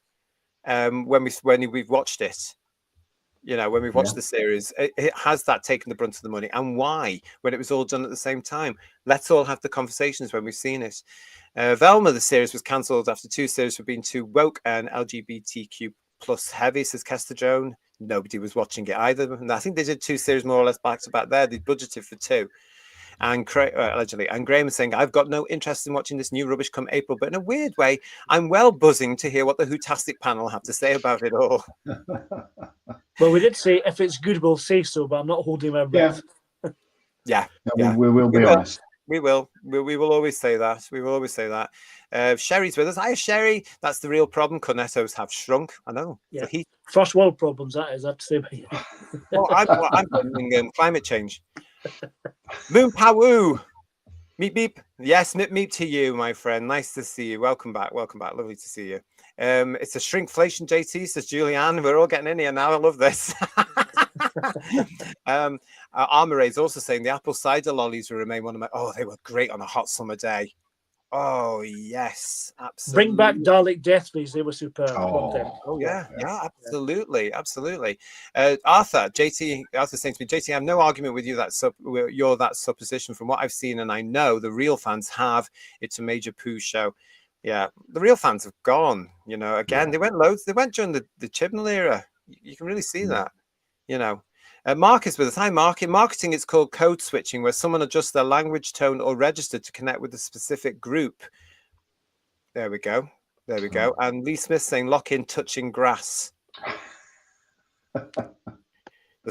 He's never going to live that, and he should never, ever live down. Absolutely not. We're certainly not. Yeah, well, we're not going to. You may have noticed on the end of headlines, I've changed the graphic of our date slide to touching grass and the date on there. And I've done that. As we get up to this series, that's what we're going to be doing, because I imagine we're all going to be doing a lot of it this season. Hello to Daniel, Scottish Davros and friends. Hello, mate. How are you? JT, the show has fallen so far down the pan, even the BBC are doing the bare minimum in regards to promotion, because even the BBC can't be bothered promoting it. Now, as you all know, I don't watch it. So, guys, have you seen any promotion on the BBC for Doctor Who 2? I've not seen any real TV because I'm too busy watching season 7, but the just all these trailers on YouTube, like the one you saw with the taxi, and there's a couple of others with a bit of the Statue of Liberty, and there's something else floating about in space from Earth. I've seen those on YouTube, but not on the telly. No. No. I've seen them on YouTube, and I've had to go looking for them. I haven't seen them coming up on a feed or anything like that. I've had to go looking just to see, but I've not seen anything on TV. No. Has anyone seen anything on BBC One in the chat? If you have, let me know. I'll try and find you. Thanks for that, Daniel. Nice to see you. And also thanks to PTA for your super chat. Paul Thomas Ashworth, Gallifrey's hero, time's delight. Yet this trailer, a flat fright. More like a snooze than a grand Lear. Doctor, your charms just disappeared. Yes. On the head. A new poet laureate for the channel, do we? We've got another poet laureate now. We've got two. We've got Mark and we've got Paul, which is fantastic. Lots of you talking about that alleged claim that was made earlier on. I'm going to have to look into that. How do you do that? That would be amazing if that comes out as true. Paul Rose is also saying, I'm queasy, not pumped, but I'm going to watch it just for Who's Views. Oh, well, thank you, Paul Rose, for putting yourself through the forthcoming 8 episodes. Let's keep our fingers crossed we're all pleasantly surprised. It'd be nice, wouldn't it? I don't think we will be, but it'd be nice. Yeah. I wonder if the opener will be better than Space Babies. I really don't hold out any hope, to be quite honest, because it was all written at the same time as his last rubbish. Yeah. You know, and when you look at some of the subject matter that's coming up as well, Paul, you had some new titles as well, didn't you, for this stuff? Yeah. I saw an article, was it Daily News or something, so American site, giving some really odd titles. And I can't remember off the top of my head what they're called because I had it written on my phone and I'm using my phone, so I can't check. But, right. But they were just really odd titles that they came up with that just seemed really generic. You know, like The Final Journey, I think was episode 8. You said them to me, didn't you? Yeah, I did, yeah. So, and they just sounded really bogus. I think they're probably made up, to be honest. But well, the titles I've said before on the show that I heard, we had episode 1, The Robot Revolution. Episode 2, Lux, Lux. Episode 3, 5 Miles Deep. Episode 4 was Lucky Day. Right? And that's all I was told. And Paul's heard, and he's seen somewhere else, that episode 1 is called New Beginnings. Episode 2, Time Paradox. Episode 3, The Fateful Encounter. Episode 4, The Forbidden Zone. Episode 5, The Ultimate Conspiracy. Number 6 is Breaking Reality. 7 is The Cosmic Storm. 8, The End of the Journey. These are all far too intelligent. They sound very kind of generic titles, but they sound better than the ones you just read out that I feel real because you know what I mean, they sound more interesting. I reckon that they will be revealed in the next edition of Doctor Who magazine, which is out in a couple of weeks' time. So stay with us because we will be talking about that if they are, but we will be talking about it as soon, of course, as they are. They might be working titles, maybe. Maybe, yeah. Oh yeah, they could be. They could be. Lots of discussion about ice lollies. We could do a whole show about ice lollies. Actually on the channel, couldn't we, come the summer? Josh H. Feels shocking to me that the BBC seemingly isn't interested in keeping the show going unless it's getting £5 million an episode from Disney and/or one of 2005 guards is running the show. From what I hear, BBC Studios are very keen and very invested in keeping Doctor Who going. From my opinion, they're just trusting the wrong people to do it for them and not for the first time. It really is time that they actually, I think that's why it needs a rest. And they need to start interviewing properly people from all different backgrounds who could say, this is what we could do with Doctor Who, not just fans, you know. And as I also said last week, we've lost the biggest one now as well, because he's gone off to do Bergerac and having marvellous success with that. Rory and Cheryl are saying, I'm in Scotland near Glasgow. It's been there have been many a lock-in. I bet there has. Oh, I'm sure there has been, yeah. Yeah, there has. We know all about that, I tell you. Hello, Dirty Hamble. Don't mention cornettos. I've just eaten 4. You greedy pig. How dare he? How can he eat 4? Is that that's outrageous. Yeah. Outrageous. They're so small now, aren't they? Yeah, that's what it is. Turk Love, nice to see you. Welcome to Who's Views. There are a number of YouTubers who are university student age and they seem to adore this crap. It's sad, isn't it? But it ties in with all the poison they're being fed in the universities. Don't get me started on any of that. Really, really. And Paul Rose saying to us, yeah, JT, you used to think you were edgy as a kid getting a cider lolly, not realizing the alcohol content was 0. I know. Happy days, though, eh? Do you remember a drink called Shandy Bass? I don't know if you got that in England. Yes, but, that was very similar. Like it was like Shandy beer, fantastic. Yeah, Yeah. I'm, In fact, yeah. Stephen's just mentioned their cider lollies, and Digby's mentioned that as well. Yeah. It was just all lemonade, all nonsense, really. Basically, yeah. It really was. It's great to see you all. Thanks for joining us here for your big show on Sunday. Where else are you going to be on a Sunday night? But this leads us very much, what we're talking about the BBC social media, into this other thing about it, because here he is here, as we announced last week, or as we discussed last week. Yes, Rylan Clarke is in the next series of Doctor Who. It was revealed in the trailer. Here he is here, and the quote here was, "The Interstellar Song Contest with Ryland, ? Exclamation mark, exclamation mark, exclamation mark. That is going to be fantastic." This was backed up as well by Ryland on his own social media, saying, "Genuinely never thought in my wildest dreams I'd be able to say I was part of the Whoniverse. A full-on dream come true, and I hope you enjoy." Is he not on in that, you think? That's just him. That's just him. Okay, fair enough. Again, it's another example of RTD not being able to leave the current mainstream alone. He did it, as we've mentioned in our season overview just the other day there, where we looked at the 2005 show. He did it with Davina. He did it with the Android. He did it with Susanna and Trini, or whatever they were called. He did it with Barbara Windsor, didn't he? And Paul O'Grady the year after. Oh, he can't stop himself, can he? No, he can't. He thinks, I mean, like with Trini and Susanna and Robinson, he thinks that in the year, whatever the hell year it was quite a way in the future, wasn't it? The year 5 billion or something like that. Yeah, bizarrely. Yeah, it was way on. And that you would still know those characters from television 5 billion years before. It just wouldn't happen. I mean, nobody talks really, apart from the aficionados and the fans, nobody talks about the likes of Tony Hancock anymore. But he was massive. Pubs emptied when he was on TV. They asked if they would show an episode at a different time because there was a general election on that day and they thought people wouldn't go out and vote. Now, you're only 60 odd years on. I mean, he died in 68? You're only so many years on, and he's not talked about anymore. But 5 billion years later, you're still going to talk about Anne Robinson? I don't think so. But Russell T Davies thinks that they will. Yeah, I totally agree with you. That's why it's tired as well. It's not fresh in any way, shape, or form. Josh H is saying, it does need a rest, but this time used for the BBC to have a proper review and think about what they want the show to do and be. A clean break from people who've gone before will also be helpful. Yes, they should have gone to somebody fresh to reboot it after the Chibnall era, shouldn't they? But my selected choice got Bergerac instead. I wonder if Ryland's playing himself in this, because he doesn't appear to be any different, So I wouldn't have thought so. Or a robotic version of himself, or probably whatever, more like that. Or something. It's going to be one of those twists, isn't it? It's probably going to be some sort of robot or something. And this is the episode based at the intergalactic Eurovision type contest. We know that. It's also the one that's been written by well-known homophobe Juno Dawson. So that's all good. I'll probably get another email now from the Tube of Who. I think you can't say that. Karina, hello to Karina. The Fifth Element meets Eurovision, possibly. And Pete Harrington saying, "No crankies, what a travesty, fan Dabby Dozy." Yeah. But that's what was going on with BBC social media. But of course, you may have known, or you may not know, that another trailer appeared, didn't it, Paul, this week? Yes, it was a German trailer. Like I was alluding to earlier, it sounded great. The voice, the dubbing of the German actor playing Shooty sounded superb. What gravitas that actor had, I have to say. Well, now this is really weird because Paul sent me this link, as did a couple of other of you. So thank you very much for this.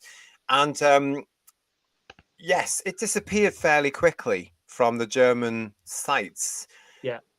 But we did manage to get some screen grabs from it. So here we go. Someone uploaded it again actually after they deleted it. It was very funny. Right. Yeah, well, we've got some screen grabs from the second trailer in case you haven't seen it. This one was a little bit more. It wasn't as sort of selective, I think, as the first one. I think this was a little bit more honest. But here we go. Here we had this picture here. This is of what's the name? Belinda, is it? Yes, it's Belinda, isn't it? This is Belinda and the Doctor here in the TARDIS. Nothing given away there. We know that's from the 1950s American set episode. Here's the Gatwick version of the Doctor in the TARDIS as well. Oh, I'm going to have fun with that picture in the future. You know what's coming, exclusive to Who's Views here, everybody, with that picture. We've got this one here, back to the Millennium Wheel, where it all started 20 years ago. That's what it looks like.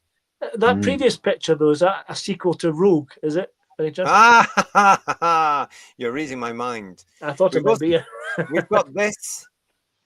Looks like somebody's garden here, guys. It does, doesn't it? Yeah. It does, doesn't it? Yeah. Yeah. And also that's the big red robots that we've seen from this episode. Are those rehashed robots from Dinosaurs in a Spaceship or Sarah Jane Adventures or something? That's what I thought. That's what I thought. But if so, why? Because they've got the money to build new ones. But they do look like that, don't they? Yeah, they do. We've got this, which is also our thumbnail for this particular show. Not giving much away. Nice picture of Millie. Obviously waiting for you know who. Again. Yeah. And then it was the big thing about this trailer, wasn't it? Now, this had been rumoured for quite some time. And because it's a rumour, we were all ignoring it. And also because, quite frankly, we didn't care. But it does look like Doctor Who has now overstepped a mark, possibly, and gone into territories that have been done before. I remember the days when Doctor Who set the trends and when Doctor Who was the big we've done this first and everybody else followed Doctor Who. But now Doctor Who seems to follow every other science fiction show going, most of which, no disrespect at all, comes from the USA. But look at this. Yeah. At least, to be honest, Gatwa's portrayal there has got more dimensions than the actual physical one. Ooh, scathing. What was I just saying the other day about me and cartoons? Yeah. This is the next animation style for the next missing episode one, isn't it? Yeah. I really struggle with cartoons of Doctor Who, and here we go with this new version of the show going into cartoon. But again, it's that character played by Alan Cumming, isn't it? Who's a cartoon, and you can sort of guess it's going to be one of these other pantheon things, isn't it? Where they grab the characters from the real world and drag them in. Now, haven't we had that in Doctor Who before? Not into an animated world, but we've had things like that before. Do you remember the one with Maureen Lipman? No, you don't, of course. It was called The Idiot's Lantern from 2006. Nobody remembers it because it was pretty awful, quite frankly. She was brilliant, but everyone else was pretty awful.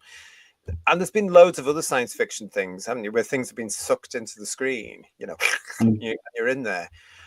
I mean, what do you make of this, guys? Doctor Who is I can see a lot of the general public, if they're watching, switching off at this particular point. I might be proved wrong. Let's hope I am, but I mean, really? I don't know if it'll impress the audience demographic they've talked about constantly that they've managed to keep, But I mean, if I was little, I was like 5 or 6 watching it, that would be quite appealing, but not to the demographic they've said they've created.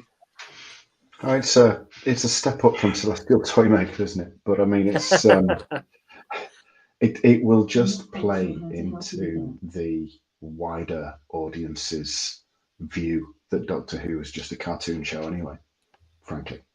But it will be a literal cartoon. This version of the show seems to have been cartoonish for such a long time. I remember when the Doctor Who Monthly did some fantastic comic strips, which are far better than what's on the television now. Really. Yeah. Cartoon buffoons, says John Steed, and Graham is saying, no way, is that for real? Geez, it gets worse. I'm afraid it is for real. And it's probably why the trailer from the German platform was taken down, because they didn't want to reveal that, because it has got fandom talking again. And the majority of the fandom is going, oh, what is this? The fandom that is actually invested in this version. The bizarre thing, do they not communicate with each other? I thought Disney Plus was kind of one sort of main channel, streaming channel, that they would do all their own publicity, so they'd have the same clips in the trailer. It would make sense, wouldn't it, if they're singing from the same hymn sheet? You would think it was joined up. Yeah. But it wasn't last year.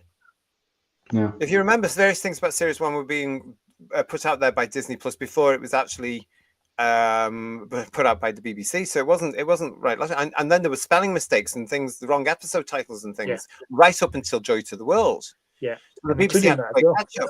And it mustn't be very easy. It must be very easy when you're producing the show and you're putting all the creativity to the show, but it's being paid for by a bigger and bolder organization that doesn't necessarily care about your timelines because they've got to look after their own brand and their own subscriptions. We've got to remember that Disney were counting on Doctor Who as being part of a package that would bring people into paying for its service. That didn't happen. You know, it just didn't happen across the world. Looks like they're attempting to do a deliberate 50s style cartoon, says Mudcrap. Amazing, yep. Amazing they can put more effort into the cartoon scene in the main show than in the missing episodes animations, there's problem being. Good point there. Pete Harrington saying to us, Doctor, I've been animated. Can you tell the difference? We'll soon let you know. Scooby don't. Garbage also saying I like the Idiot's Lantern. Sorry, apology accepted. Get in the corner. And John Steed saying to us, the Aha music video comes to mind. No, that was far better. That was much better. That was far better animation, and that was 1982, 83. The bizarre thing about this, ironically, this is done by Disney, and the cartoon looks crap. That's really interesting. You know? Yeah, well, yeah. Robert saying to us, it puts the Mick into gimmick. And Mudcrap, Torchwood did things coming out of the screen. Did this? I can't remember. Where's Top Cat, says Silver Wolf. That's exactly what this looks like. And Kev is agreeing. It looks like a 60s Hanna-Barbera. And when you look at that, with none of the charm. Yeah, with the backgrounds and everything like that, it absolutely does, doesn't it? Because that's the whole theme of it. Yeah. So I think that's what it's supposed to be, guys. I think he's supposed to be dragged into an animated world that is set up like that. Karina saying people love the 2 Star Trek animated series. Yep, you're true, but that was proper sci-fi. When you look at those stories, they're heavy. They are heavy stories, proper sci-fi, written by proper sci-fi people as well, by the way. But yeah, Filmation, classic. You know, they went on to do He-Man and She-Ra. They did Tarzan. They did the Space Sentinels, didn't they? Digital Pollution. They did all that sort of stuff. Great animated series producers there. Wonderful. Kester Jonas saying this could be the excuse for a song. Oh. Bill, I need an excuse to do that, you know. Yeah. Bill Larry saying it's been done so many times before. Once again, there's a lack of originality. And that's right. It's like the music, isn't it? It's like the music. Loads of stories going back to Buffy in the early noughties was doing a musical episode, and other ones that done musical episodes. Star Trek Strange New Worlds did a musical episode with singing Klingons, and then Doctor Who's done it and was probably going to repeat it. And other stories now. Strange New Worlds again did a crossover with the Star Trek animated series, and Lucifer, which I liked, was really good. They did one where they were sucked into an animated world as well. Yeah, and now you've got Doctor Who doing it. You're right. It used to lead the way, and now it's just following, trailing in at the end like a. It really is. It's so sad. Yeah. I mean, even when the Doctor was off the air for 15 years, the American series were all trying to catch up to the original 63 to 89 series, because we saw various elements of Doctor Who appearing in those. Our very own Crime Traveller, which went nowhere. They tried to do the same because Doctor Who had set the pattern, but now it's just part of a mix, and other things can be a lot better, sadly, I hate to say. Legion of James going all cartoon, that is simply just not Doctor Who. It doesn't even fit with the whole premise of the show. Yes, the sky's the limit for sci-fi, but there is a limit. It's just stupid. And humans call me Steve. Hello, you. That animation idea was used on Lucifer a few years ago. There you go. Stephen saying to us, I thought the idea was the Ring-a-Ding Man was coming into our world, not the Doctor going into his. It's going from bad to worse. Jane Smee. So that's at least 2 song and dance episodes out of 8. Oh, you know what they're like, though? There could be more coming. You know, really could. Give me Bob Hoskins and Toontown anytime, says Arthur. That's classic, wasn't it? That was a classic one, though. It worked with that as well, because it had a proper story. And Kamikaze Guy, nice to see you. The cartoon thing is fine as a sci-fi concept, but is it right for Doctor Who? That's the question I think we're going to be having to ask, and possibly even answer with all of you when it comes to doing the review of that particular episode. I think it's going to be within the first 3 episodes. Well, as you say, the idea of animation and live action's been done to death. I mean, look at Mary Poppins or Bedknobs and Broomsticks, all that kind of. They've done it so many times before. You know? I'd rather have go back to Looney Tunes back in action. At least they had decent Daleks in it. True. Yeah. They did, didn't they? Absolutely. Do they sing It's a Kind of Magic by Queen, says Lee Smith. I think that would cost them too much money, so probably not. Yes. Remember, They'll they do an couldn't afford the off-tune Beatles. version. Off-key version, rather. Yeah. And Graham is saying to us, this forthcoming series is making the previous one look like peak Pertwee with this trailer. Who's going to seriously see it and think, oh, this looks good, I must watch it? Yeah. I don't know. The cartoon reminds me of the beginning of Bewitched, said John Steed. Oh, he said that. Yes. Oh, I see what you mean. Yeah, I can see that. With that nose. I still can't do it to this very day. Julianne is making her opinions very clear here on Who's Views. Series 1, blurk, blurk. Series 2, blurk, blurk, blurk. You'll feel better because there's no season 3, so you'll be fine. But, Well, we'll have to see, won't we?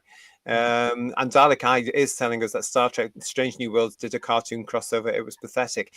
I have to say that I only watched the first series of that and I thought it was quite nice. But when I saw singing Klingons for the second one, I thought I'm not even going to bother. Not going to bother at all. So never mind.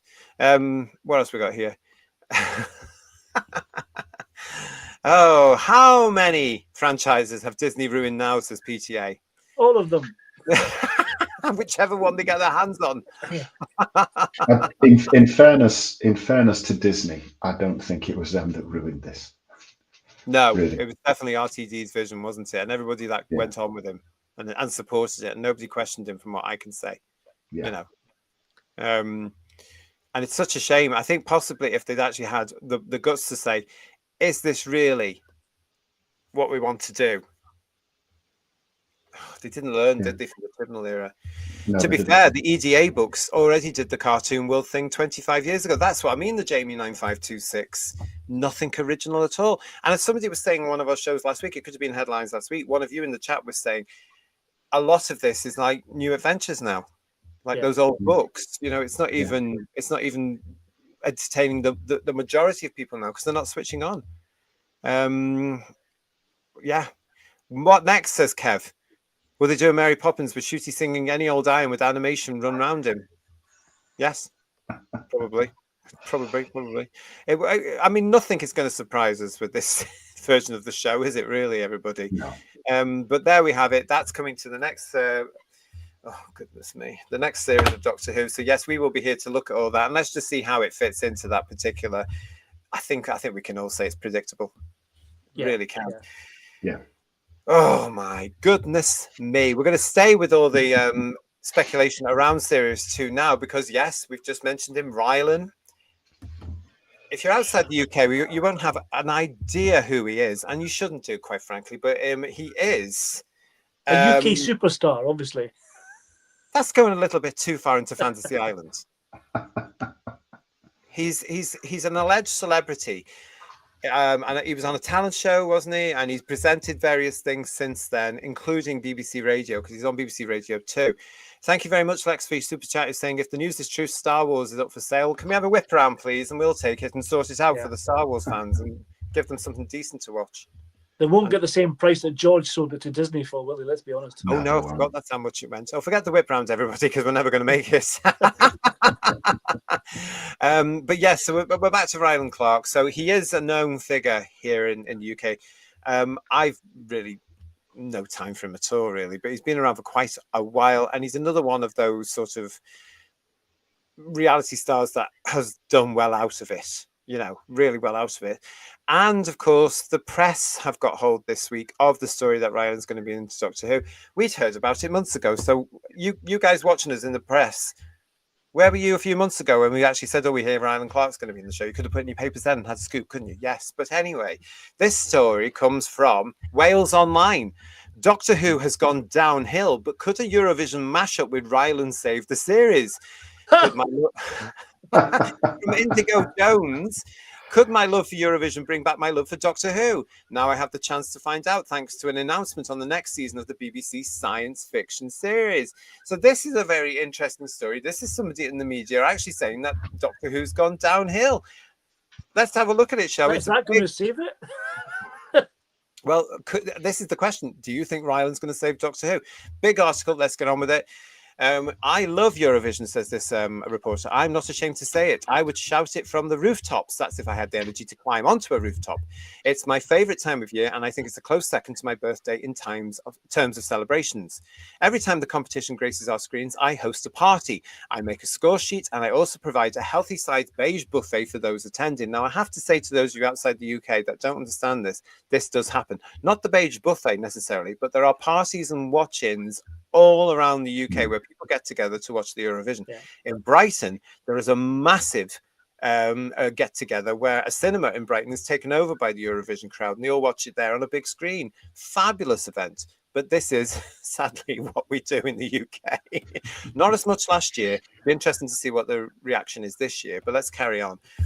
Now, when I heard that the next season of Doctor Who was going to feature the Interstellar Song Contest, I couldn't help but let out a little screech, as I knew exactly what this meant. I first saw the announcement on Instagram as I was doom scrolling, whatever that means, in bed before starting my day. The BBC Doctor Who account shared that Rylan would be joining the Whoniverse, the Doctor Who universe for those who don't know, to host the song contest, similarly to how he has served as co-commentator for the Eurovision semi-finals in the past. The article continues that it was rebooted, all the usual stuff there. It was rebooted in 2005 when I was 6 years old. And despite being so young, I was lucky enough that my parents let me watch it. That being said, I don't remember watching the first series when I was younger, and I would count David Tennant as my Doctor.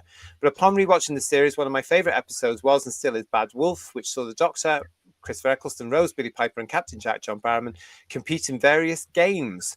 One of the games was a futuristic version of Big Brother with Davina Droid, voiced by Davina McCall, and another was a deadly game of The Weakest Link featuring a robotic android voiced by Anne Robinson. This episode is what the Instagram user above all is alluding to, and hopes that the Interstellar Song Contest will replicate, and I am not so silently hoping for it too. I kept watching Doctor Who after Tennant left, and so did RTD. The showrunner and mind behind some of the best episodes of the series, and even though I was reluctant to see a new Doctor, I embraced Smith's portrayal and in fact quite enjoyed it. Then came Capaldi and I completely lost interest. I decided to give Whittaker a go, and an episode here or there caught my eye, but still I wasn't gripped by the new storylines. Then that's when the big announcement came. Ncuti Gatwa would be the next regeneration of the Doctor, and RTD was coming in tow. I was so excited and thought, wow, we are going to get the old gritty Doctor Who back with its powerful storylines and witty humour. In some ways, this was true. I did enjoy the last season a lot more than the previous few, but something was missing the grittiness of the original reboot. One thing that made the Zero's Doctor Who so great was how poor the camera quality was and how it was so clearly and unashamedly done with far less budget than the current series. This showcased the acting, the storylines, and the writing in a way that the new polished series can't. It's become Disney-fied in a way since the entertainment conglomerate acquired it in 2022. What I mean by this is that it's lost a lot of its roots. Yes, it's still filmed across Wales thanks to its Welsh production company Bad Wolf, but it no longer boasts the same depth in any way, and it feels like the series revolves around special effects and swanky performances rather than what it originally stood for, scary metal robots threatening to exterminate people. Many viewers have been complaining about the series being too woke, and for me, that's not the case at all. And in fact, the things people are calling woke should be discussed in what we watch on screen because it reflects today's society. Therefore, you're missing the point of science fiction completely. That's me just adding an editorial. The main complaints were surrounding the character of the Maestro, played by drag race alum Jinx Monsoon, and a discussion surrounding preferred pronouns. Whomever is complaining about the wokeness of the series will have a bit of a shock when it comes to the Interstellar Song Contest, because if it's anything like its real-life counterpart, then there will be many drag artists and outlandish performances. Once upon a time, that was not what the Eurovision Song Contest was about, but there we go. The article continues. I have very high hopes for this new episode and hope it does reflect the mid-Zeros episodes, and I think Rylan will bring something new to the show. That being said, I don't know what the rest of the new series has in store, but I have faith in RTD to put a good sci-fi twist on the campus music competition on TV. Rylan has said about his casting, as a massive Whovian getting the call to me, we went through that before. I mean, what a boring, dull piece of writing. Well, I've said this already. It wouldn't surprise me if Jinx Monsoon's back again. This is a music episode about music. You know, I mean, it wouldn't surprise me. Yeah. It's too much an invitation, isn't it, really? Yeah. You can just see it coming. I'd be very surprised. I'd be glad if you don't see that character again. But me too. Yeah. I'd be very surprised if it didn't turn up. It looks like it could be likely, Paul, doesn't it? It looks it's potentially likely. Yeah. Because they're so predictable, aren't they? Yeah. But again, that article, now, of course, it comes from somebody who is of that age, everybody, the usual sort of stuff. And it was just, I just found it boring. But I wanted to, at least this particular person is actually saying it's lost something. The show's lost something. And she must be gritting through teeth saying that, actually, because she's not following the narrative of her friends, if you like, are they? Who must be very annoyed at that article. I thought it was written by one of Joe Grant's grandchildren at first, but that was Santiago Jones, wasn't it? Not Indigo Jones.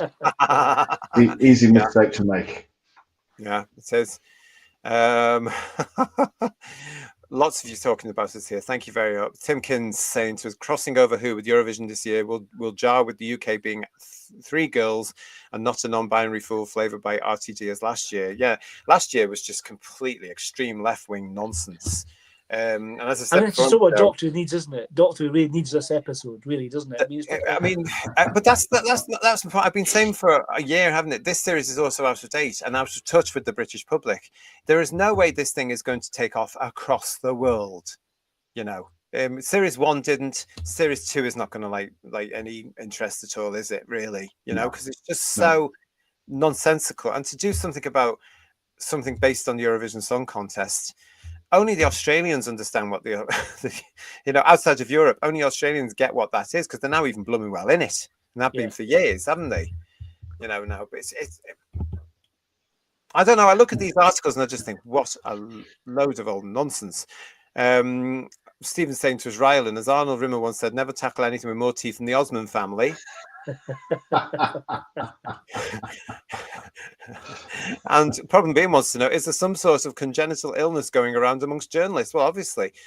I use the term journalist loosely because do you see them being able to go off to war and talk about the stuff that matters? These, if they got taken off the entertainment desk and put into politics, God help us, some of them are already there with their opinion, and it is an opinion that they put into it. But if they have to go into a war zone, not going to happen, is it? No. What's interesting about this episode potentially is you've got all these wonderful opportunities for them to have all the different acts who are like singers from different planets, whatever, blah, blah, blah, and have your agenda and issue-based stuff put into that. So I can see it all coming. It's all playing in my head already. It sounds awful. Yeah. Well, me too. We've always said, haven't we? You shouldn't judge things. Don't judge a book by its cover. But I have, and I looked at that and I thought, oh, no, it's true. It's true. It's true. Do you think it'll be like the final embarrassment and injustice for certain classic monsters, like a song by the Sontarans or the Daleks? I don't think they can afford the rights. Completely emasculated right at the end. I honestly don't think they can afford the rights. And all the previous monsters from proper Doctor Who are all problematic in one way or another. Yeah. And as Paul said last week in the trailer that we saw last Sunday, as you said, Paul, they're not very alien looking, the people in the audience. They're not at all. No. They're really, ears and stuff. Yeah. They're really scared to try and have a presence with alien life forms. The same with the Star Wars series that he did. There's very few aliens in it, and that's what sci-fi is all about. Star Wars, particularly, and Doctor Who. Why they're not in it? It's crazy. Why bother using that particular IP if you're not going to have aliens in it? It seems daft. And the fact is, they've got more money now to do more of the makeup masks and put people in the masks, haven't they, and do them properly. And it's just a shame that it doesn't seem to have gone on to any of that. Peter Harrington, what's next? The Doctor does Gladiators. Are you ready? Anything they deem popular. And call me Vixen, honey. That'll be the next line. Yeah. I just don't think there's going to be a next series, though, Pete. Thor Behind, nice to see it. It's all about stunt casting and gimmicks these days because they haven't the talent to write a decent story anymore. Well done. I agree with that. Yeah. Do you guys agree with what Thor's saying there? Oh, definitely. Yeah, completely. They did do Doctor Who in EastEnders before, says Rick Storm. But that was quite good. Just mentioned times, 10 out of 10 for me when we review. I'll have to say, definitely.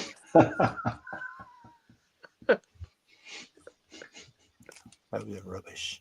And Shelley Ingle going on, if BBC will do a proper reboot with a new showrunner, maybe they should let the Doctor start it out as a living, normal, amnesiac guy on Earth of his past until he met a mysterious girl named Romana.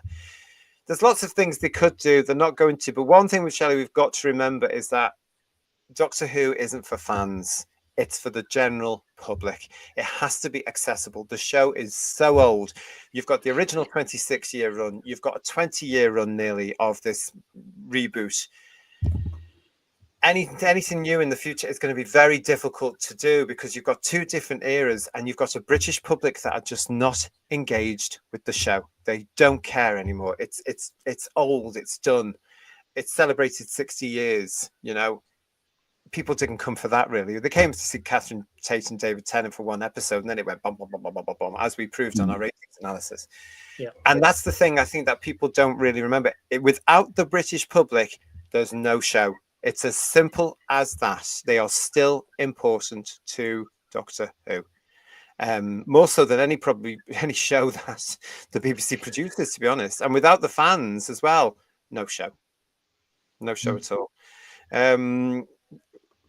Yeah, Mark. Hello, Mark. Thanks for your super chat. Ryland brings to acting what RTD brings to the SAS. You may think that, but we couldn't possibly comment, Mr. Greaves. But thank you so much for your super chat. JT, do they still sell Cornish ice cream in England, in Cornwall? They do, yeah. Mrs. Lisa Pertwee, don't they, guys? I'm very popular. Certainly do. Yeah. Yeah. So that was that particular bit. Piece going on there, everybody, you know. Yeah, Frankie, time's going to tell, isn't it? Time will tell. You have to join us for our reviews of series 2 of RTD2 Disney Who coming up. It is on the way, everybody. I'm so nonplussed about it, to be honest. I'm not excited. That second leak trailer, which was swiftly removed, of course, didn't set my world on fire as well. What about you guys? Well, like I said, the German actor playing the Doctor sounded superb, I have to say. Not done anything for me. Visually, you know, it's just the actor polishing a turd, really. It's just all flash and nothing else. Yeah, whistles and flash and whistles are what they call it, isn't it, really? That's what it is. Yeah. Which is often done to distract, you know, let's do all of this because then you won't question the script. Because there isn't one, you know. Exactly. Oh, we've got a lot to talk about when the series of reviews starts. When we look at all this stuff, I'm so excited. I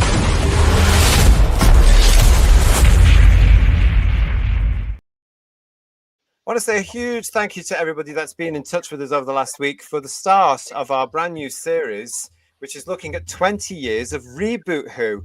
On Wednesday, we started the series with our Series 1 2005 season overview. That was fun, and it was very interesting as well, because I learnt a few things from our younger members of the panel that joined us. Kirsty, Emilio, and Miles were all here to tell George, Bedouia, and myself, that Rose isn't as big as I assumed she was, which is a shame because the next one is this Wednesday, live at 8 on the channel. It's one of our companion piece shows where we are looking at the character that became the first companion to the next generation. We're going to be looking at the Rose Tyler, played by Billie Piper, as we continue our series here on Who's Views at Commiserate. Marking 20 years of Reboot Who this very month. Well, that went in a flash, didn't it, everybody? 20 years. Goodness me. Yeah.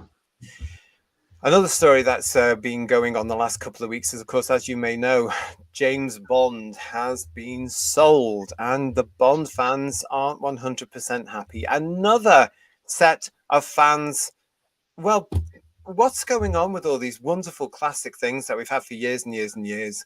What is going? The modern world is killing everything, isn't it? And the way people do business and the way they write things and they do everything. But you have to feel for the James Bond fans now because, yes, it's been sold to Amazon. And this story appeared last weekend in the Express, or just before that, sorry. James Bond and Doctor Who have been destroyed by exact same thing. Once the best of British in film and television, these two giants have finally been slain. This article is by Virginia Blaine, working for the Express. I thought this was of interest. Let me know what you think of this, everybody. Paul, Ian, here we go. And so farewell then, James Bond, and also Doctor Who. After 60 years with the Broccoli family, 007 has passed into the hands of Amazon, while the Doctor seems to have landed the TARDIS on planet Indifference. In some weird psychological melodrama that we will probably never understand, RTD quite brilliantly revived the show in 2005, but seems to have spent the last few years trying to destroy it. Gay rights, trans issues, a female Doctor. Guess what, folks? The viewers hated it and have been deserting it in droves. Who's a thunk it? Also, although they are such different characters, Lothario, can't say that word, versus a humanity-loving space traveller, Bond and the Doctor have always had a strange link in the public eye. It's true that, actually, isn't it, everybody? When a new one was announced, it made headlines, apart perhaps from the Doctor's most recent incarnation in the form of Ncuti Gatwa. That is no reflection on him, merely the fact that by the time he wields the sonic screwdriver, most people were so sick of the show's recent preoccupations that they just didn't care anymore. Both were quintessentially British, and both, even Bond, were entirely on the side of good, and both have been destroyed by exactly the same trend: identity politics. Daniel Craig made a very strong start with Casino Royale, here, but since then his version of The Spy has been to play him as Hamlet. I won't reveal too much about the last Bond film, other than to say it looked like a deliberate attempt to destroy the franchise, but suffice to say, he settled down with a child. Similarly, we do not want Doctor Who agonizing about trans issues. We want him out there fighting the Daleks and the Cybermen. And we don't want a gay Doctor either. Many of my closest friends, etc., etc. But that is just not whom the Doctor is, any more than he is a woman. He isn't. And you know what they say, go woke, go broke. It's ironic that these two characters have been felled just as the tide finally seems to be turning, as we are all sick to death of these issues being forced down our throat. Across the pond, Trump almost single-handedly seems to be changing the dialogue. Could he be the unlikely savior of these two? He may come across more Bond villain than hero, but he may also put those two back where they belong. Watch this space. So I'd like to say to Virginia Blackburn, yeah, Definitely. that's a refreshing article, I have to say. Isn't it just? And Virginia Blackburn is obviously somebody that is watching both Bond and Doctor Who as part of her job, has enjoyed them for many years, I would assume, and has the courage now in the Express to say what we've all been saying for a few years now. It is refreshing, isn't it, guys? It's very refreshing. really I is. have heard rumours that Amazon may be going down the female Bond route, apparently. So that's Well, I can interesting. understand if they are, but let's put that into context, because I've heard that they are as a spin-off. It's another 007 from the same sort of division, which would make sense. Right. It could work, because I've said it before, Angelina Jolie years ago did a film called Salt, which she was hoping would turn into a series. I actually enjoyed her spy stuff in Salt. I thought Salt was a great, solid movie. Hollywood didn't really want it at that particular time, and when they did want it, she moved on and said, no thanks, don't want to do that now. But it was a great film. I thought, everybody, you might know it, but I think a spin-off series with a different 007 could possibly be worth. But again, what's the point in doing spin-offs if you don't get your main character or main show right? Yeah. You know, it's very dodgy times, I think, that is in now, just like the Doctor. I think a spin-off would be better if they could steer it away from not using a different division's 007, because that's just trying to pin it on the back of Bond and ride on the coattails. If it's good, then it'll stand on its own merits. You could call them 008. You could call them anything. You don't have to call them 007. Just in the same way their surname doesn't have to be Bond. Let's just hope that it's not. But we'll have to see. Yeah, it's just...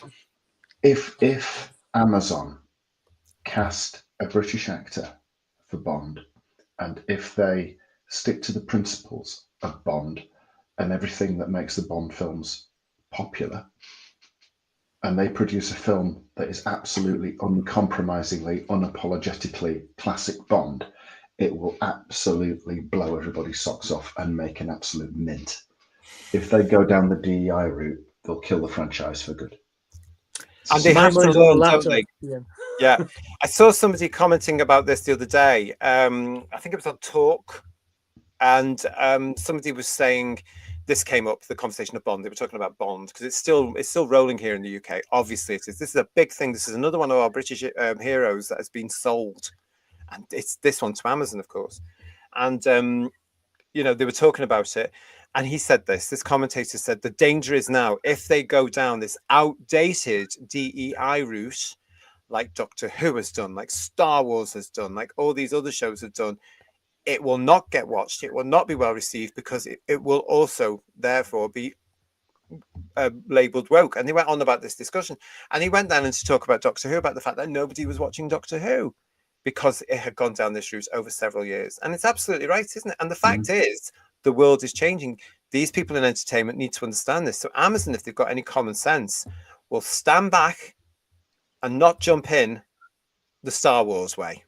Churn, 3 dire movies and some series on the back of it. They've got to do it properly, even if it takes. The other thing that Bond and the Doctor have in common is the hiatus. Don't forget, we can't forget that Bond was away from the screens for years while they developed a new series, and then it came back with Brosnan. Thank you, Pierce Brosnan, who has gone on record to say that the Bond must remain British. And he said he'd happily come back as well. Apparently, another thing he said. Yeah.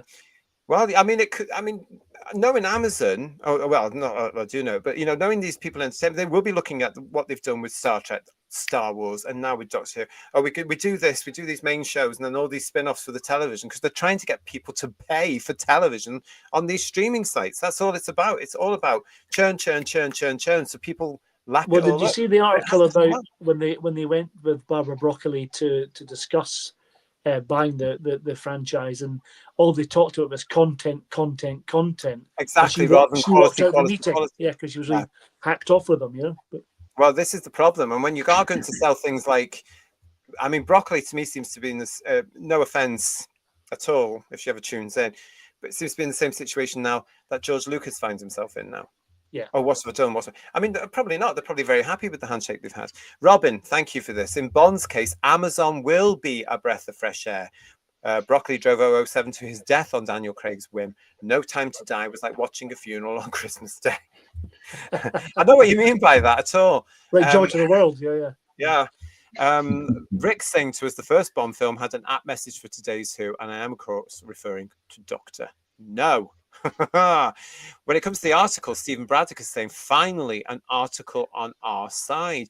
And it's gone down well, Ms. Blackburn, in our chat, because problem being is saying, based Blackburn. Well said, says Kev. What is this, says Dalek? Am I dreaming? An article that actually sounds truthful. Garbage is saying the tide is turning. Let's hope so.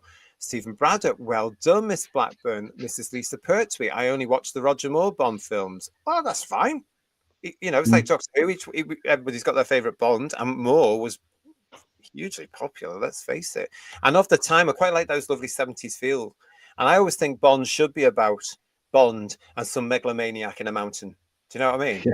Live and Let Die is probably his best, though, his first one, I think. Yeah. Oh, I love all that secret base nonsense under the sea or on the moon. Oh, fabulous. Bring it on, I say. Well said, Virginia, says Bull Rose. Stephen Braddock, well done, Miss Blackburn. Well done, Virginia, says John. Double oh no, says Peace. That is the press headline. Have you seen that? The press is double oh no. Karina is saying, you mean George Lazenby didn't kill the franchise? No, he didn't, did he really? That's a really good film, actually, on Her Majesty's Secret Service. It really is, yeah. It's a very good film. Lovely, lovely structure, lovely direction. It's very tight, really good. And he does. It's a shame he got a bit cocky and didn't do his second one. Really, isn't it? Really. What else we got? Lex Kane saying, I heard that a Q series is being developed by Amazon. I'm not surprised. And Jane Smee, they confirmed today that it will be a man from the UK or the Commonwealth. Did they? Oh, really? Okay. Paul Rose, Salt was good, but it's based on a comic book. I didn't know that, Paul. Thank you so much. But I thought it was. I liked Angelina Jolie. I thought that was very good. She wrote this in the Express, says Craig Dunlop. What? Have they run out of Princess Diana stories to print? Never. Never going to run out of that, mother, poor woman. Leave her alone, I say. Garbage is saying the last Bond movie is the first one I have never seen. And Silver Wolf, a decent bit of writing for a change. Yeah, absolutely. What else we got? Salt was a good film, says Bill Lowry. People often miss how good an actress Angelina Jolie is due to the fact she is gorgeous. Well, probably. Never noticed myself. You knew the last Bond film was going to be a bit rubbish when you found out she was writing it. That woman whose name I have thankfully forgotten. But the woman from Fleabag, what's her name? Yeah. Oh yeah, blah de blah de blah. Yeah, that's the one. Yeah. When you knew she was doing it, you thought, we can see where this is going. Yeah. Yeah. I thought behind nail, head, hardly rocket science, and Mudcrap was saying Salt was meh. My then girlfriend made me watch it, and it's not why we broke up, by the way. That's funny. A lot of you going on by the DEI sort of stuff now. It's a danger, and let's just hope that they are taking a whole look at the way that the world is shifting and not rushing into it. And Amazon, if you are watching, don't pee on your established fan base. Perhaps listen to the fans right now. It's very important you get this right. And from a British point of view, we will want James Bond that stands up there, that is as good as it has been, that carries on the legacy. Cast a 30-year-old, no problem at all. Get the right actor in, but he's a spy. And he uses various elements to make sure he gets the information he wants. And yes, he's a womanizer. That's what I'm alluding to. Let him be. He's a spy. Set it in the past if you have to, and put warnings up if you have to for people saying this is set in the 60s. You might not like it. Do what you need to do, but keep it true to what it is. Don't go down the route that all the others have gone down with all the other cult classics, because we cross over as fans. We don't just stick to one thing. We're not just Doctor Who fans. We watch Bond, we watch Star Trek, we watch Star Wars, we watch Battlestar Galactica, we watch The Hitchhiker's Guide to the Galaxy. Awful movie. We cross over sci-fi and fantasy, and we support each other usually. So please get it right, and just please don't do anything silly. Amazon got Jack Reacher right, says Jane. Did they? They did. That? Yeah. Right. Yeah. And you liked it, Ian? Yeah. Absolutely fantastic. Right. I watched the Reacher first series. I'd seen lots and lots of different clips on YouTube and thought it was fantastic and just had to see what it was. So I watched the series and then watched the second series. And then my wife and I were sat looking for something to watch one night. And I said, you like your police dramas, don't you? She said, yeah. I said, right, just give me a couple of episodes. It's 8 episodes, both series. And let me introduce you to Reacher. Loved it. Watched the first one in a week, watched the second series the second week, and then desperately waiting for the third series to start, which it has done. And I think the 5 episodes through, so we were leaving it to build up a few episodes before watching it. And we were about to watch, just how much she's liked it, we were about to watch episode 1 of the third series today. And we just on a whim said, before we do, shall we watch series 1 and 2 again? She's never done that. She's like, yeah. Wow. So we started watching series 1 again, so we'll do 1, 2, and then straight into 3, which by that point will probably be complete. She sounds like a keeper, Ian. That's all I'm saying. Yeah. That's interesting. Though. On social now, you get all these adverts and stuff, don't you? Recommending things to you from some bizarre reason. And Jack Reacher was one of those things that was recommended to me, and I've never really watched it, but I might go and look at it now. So thank you to Jane. Mrs. Lisa Pertwee is agreeing with you and Jane, Ian. Jack Reacher and Tulsa King, only good TV. Fantastic. I've not watched Tulsa King. Tidy Boy. Hello, Tidy Boy. Nice to see you. Also agreeing, true. Fingers crossed. Brilliant. Wow. Okay. So there's a couple people there. I've not watched Tulsa King. That's Sylvester Stallone. Oh, is he still around? He's come out of prison after a long stretch, and I think he's trying to establish an empire or something. What, his character, you mean? Yeah. Yeah. It seems not really, the person. On the ground. Well, that's more interesting. Yeah. Let's just make sure, because people are watching and getting emails from certain people. Yes, the character is right there. The character, Sylvester Stallone's character, has just come out of prison. Can I just say hello to Ezra Goldstein, who's joining us in the chat? Hello, Ezra. How are you? Welcome to Who's Views. It's nice to see you. Thank you for joining us. Nobody's going to the cinema to see a female 007. No, especially in Britain, it won't wash. And they've got to look at the fact that it failed for the Doctor. It failed for the Doctor. And we don't want that. So that article, I think, was absolutely right there, and on the nail. So well done to the article in the Express for putting that out there. What have we got here? Mark Milford saying to us, I'm worried about my UK brothers and sisters. I truly think you are being attacked from every angle: economic, social, personal rights and freedoms and culture. I'm not just going to disagree. Not going to disagree. And Tim Kent saying, as Broccoli called the Amazon team, really? So sadly, she hasn't parted company and gets to retire peacefully. Oh, I'm going to look into that a bit more. Thank you, Tim Kins. If you've got any links, please send them to me. I love gossip. And Kev Gresham, look, JNT, God love him, felt responsible for the demise of Doctor Who in 89. RCD, not a thing. Oh, and by the way, he gets commissioned for a different show on Channel 4. It's just not fair. Well, welcome to the show business industry, Kev. It's totally different. RTD has built up a bevy of people he can work with that all think the sun shines out of his body. JNT didn't have that from the BBC at the time. They just wanted him gone. RCD can move at any time he wants to any project, and he can even go to his circle of friends there and say, like he has done, I want to write this particular drama, and they'll go, oh, fabulous, it's going to be another hit. Awards. Let's see how that works out next year, shall we? I won't be watching it, quite frankly. The core of sci-fi and fantasy. Hello. JT, is Whose Views available to listen to as a podcast on Spotify? I'm always driving, and it would be great to have something good to listen to. I'm working on it, my friend. I'm working on that for you right now. It's very difficult with Spotify at the moment, and I'm not quite sure why. We do have the podcasts that are available here on the Tube of Who. I'm not quite sure how it works, I'll be honest with you. But yeah, keep an eye out. We'll let you know when we can get things sorted like that. But thank you for joining us. Kamikaze Guy, Wallerbridge. That's Phoebe Waller-Bridge. That's it. Yeah. And Stephen is also telling us that, Stephen Scott. Fleabag Indiana Jones, says Rory and Cheryl. I didn't even watch that one she was in. Far too many. I mean, wasn't there? Thank you, Garbage, for helping Chorus Sci-Fi there. Please do. I mean, I wasn't interested in that last Indiana Jones one. Fancy bringing Harrison out at 80-something years old to play Indiana Jones. But the Crystal Skull wasn't much better either, was it? No, that was awful too. There's only 3, as far as I'm concerned, 3 Indiana Jones films, and it finishes with that wonderful one with Sean Connery. I can watch that over and over again, can't you?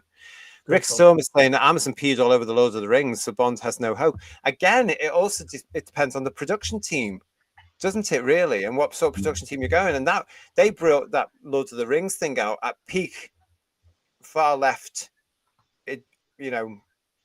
political views, didn't they? Didn't stand a chance. Yeah. So now we'll just have to wait and see what's going on there. But I thought that was an article worth bringing to your attention, everybody. I'm going to say it again here for you as well. It's by Virginia Blackburn. She was writing for the Express. And the headline was James Bond and Doctor Who have been destroyed by exact same thing. Well done her for saying it. And let's hope more take no notice of that. It is headlines. It's Sunday, the 9th of March, 2025. It's now time for you to start saying in the chat what you want to sum up.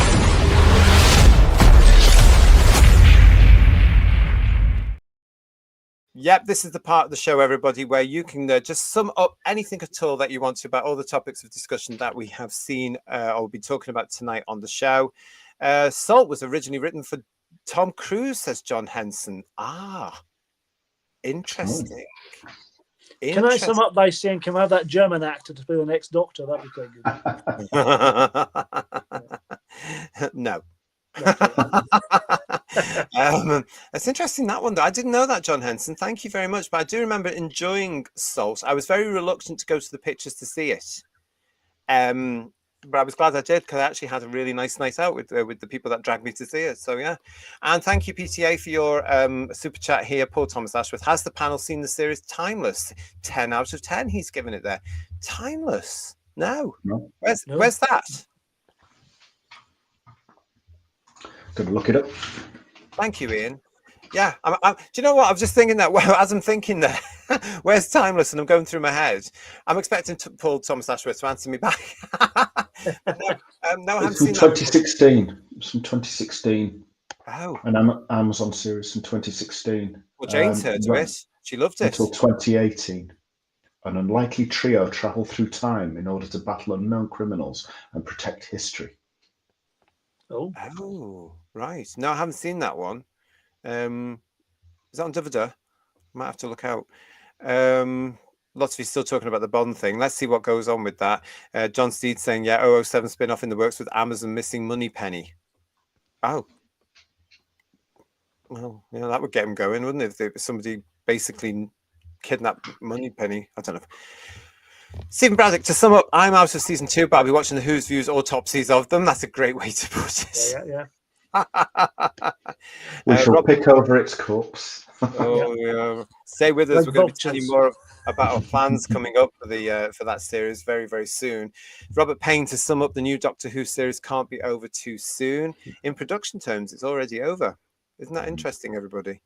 Kamikaze Guy, is anyone actually looking forward to the war between the land and the sea? No, not really. But again, we're going to be looking at it. Don't know the format of it yet, but we'll be looking at it here on Who's Views. It's 5 episodes.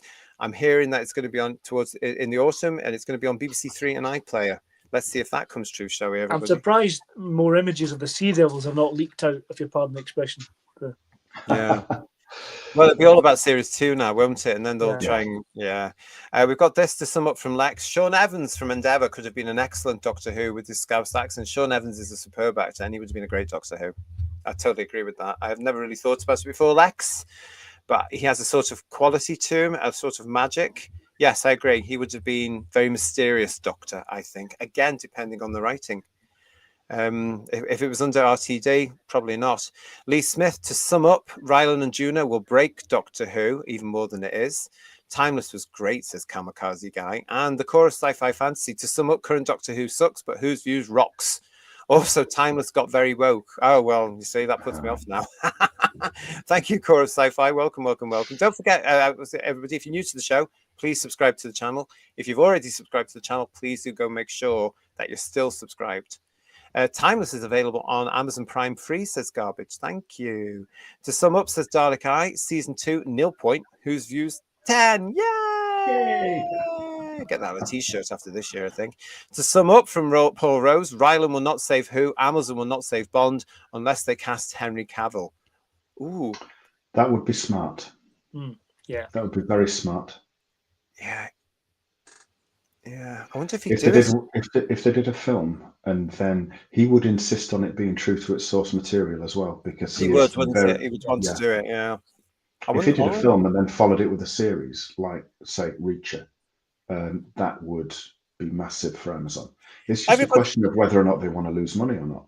Well, yeah, and everybody's forgotten the original Star Trek route. The original series went to movies, then the Next Generation tied in with that, then the Next Generation went to some very iffy movies, quite frankly. But the format worked for them because the audience followed them, and not just the Trekkie fans.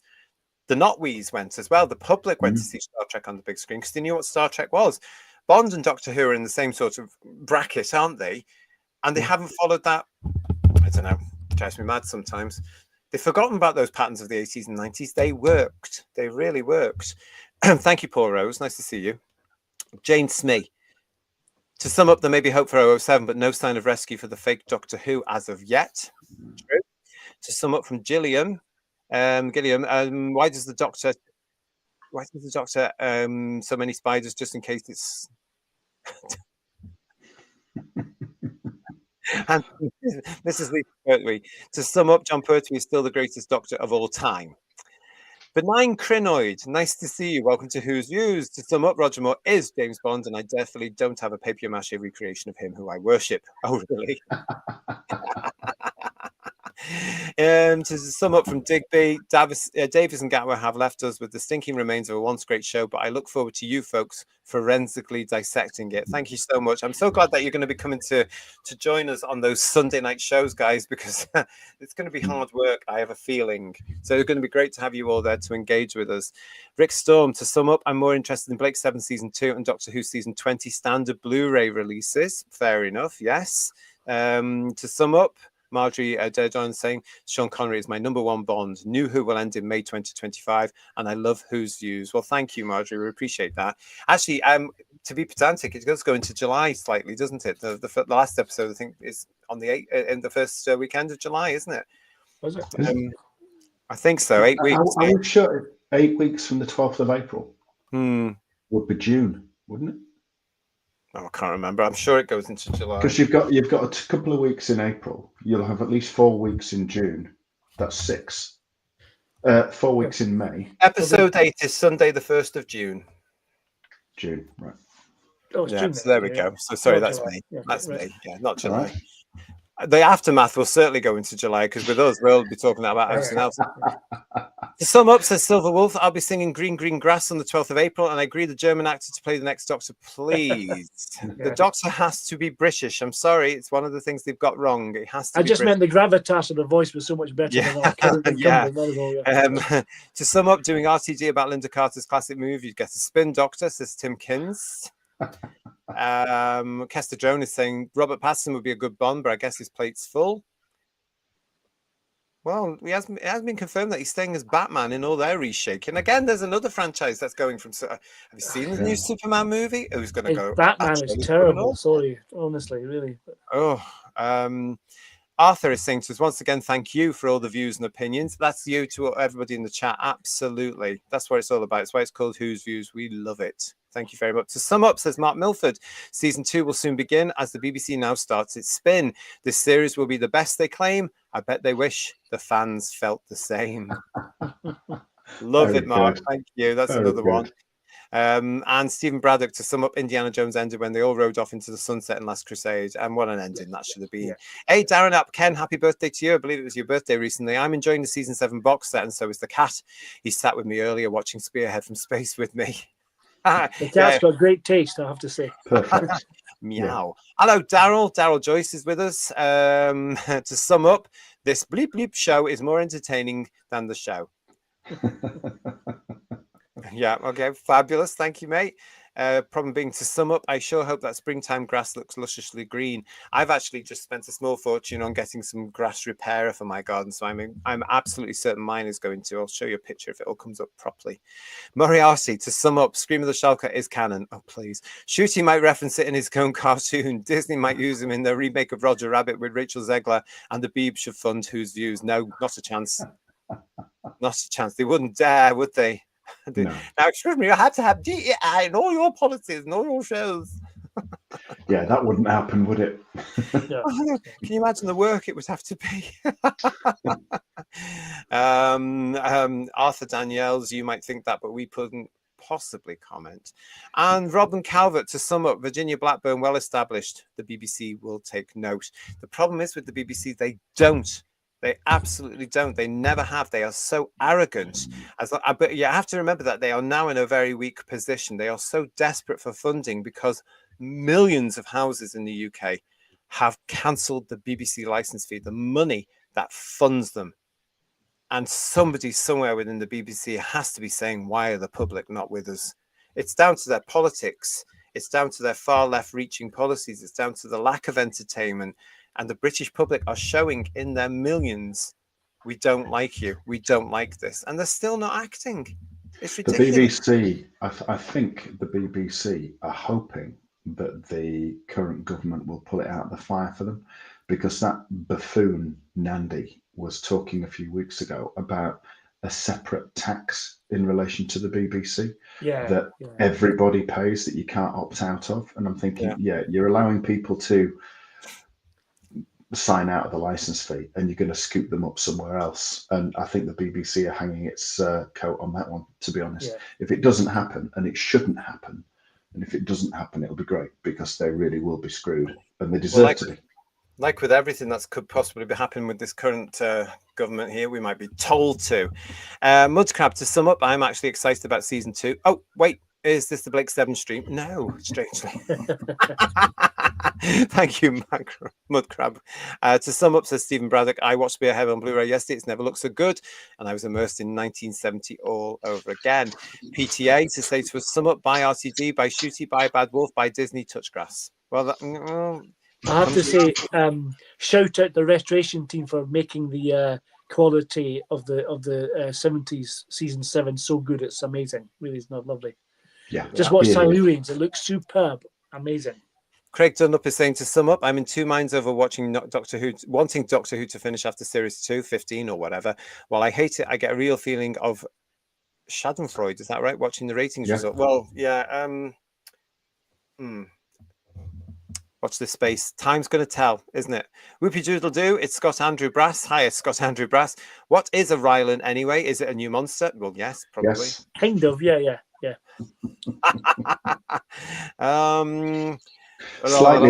Slightly less convincing than the snot monster in Space Babies. Exactly, yeah. To sum up, says Marine Boy, Matthew Reese would make a great Doctor, but I can't see the Doctor ever being played by an actor over 30 again. I just don't think we're going to get another Doctor, I have to say. To sum up from Kev, Rylan, you couldn't sing, but you host a song contest, so it makes sense the fact that you can't act because you're in this Doctor Who. Compared to some of the cast, who looks like Laurence Olivier, I have to say, but yeah. Yeah. Julianne is saying to us, to sum up, I'm more likely to grow a second head than watch series 2. Ouch. And Bill saying to us, to sum up, well, we'll be joining you guys, if not the actual series. Thank you so much. It's good to know. It is really good to know. Thank you. What else we got? Anybody else? Any more for the sum ups on anything we've talked about tonight? Derek, to sum up, whose views has got more views than season 2 of Doctor Who? That would be nice. Don't forget to give us a like as well. Subscribe and give us a like, everybody, and do what you need to do. And Robert Payne is also saying that. Remember to keep the click the like button, folks. Yes, please. That would be good. Any more we've got here, guys?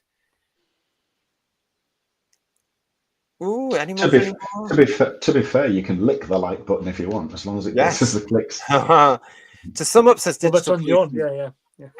Digital Pollution saying, to sum up, I will be rolling around in fields of grass in April. You're not going to be the only one. I think the fields this year, after what you said last year, are going to be very, very, very busy. You might have to queue. In fact, we might have a Who's Views field where you have to pay about 10 quid to roll around in it. And John Steed is saying, to sum up, April the 12th can't come and go quick enough so the last series of Doctor Who can end and I can get on with my life. Oh, it's sad that we're in that position, though, isn't it? Really, everybody? It is. It really, really is, because we wanted it to work. Yeah, that's the whole thing. Yeah. It's real shame.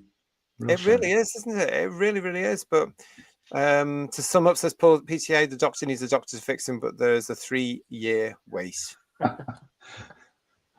Good old waiting lists. Yeah, I know. It's such a shame, isn't it, everybody? But yes, but listen, I want to say a huge thank you to everybody that's joined us tonight. It's thank you. We really appreciate it. Thanks for coming to see us here on Sunday night, your big show headlines. Lots more coming up from us on the channel. Our next scheduled show, he says, starting to use the word schedule because you never know what could happen, is going to be on Wednesday at 8 o'clock with our second in our series of marking the 20th anniversary of Reboot Who. Is a companion piece.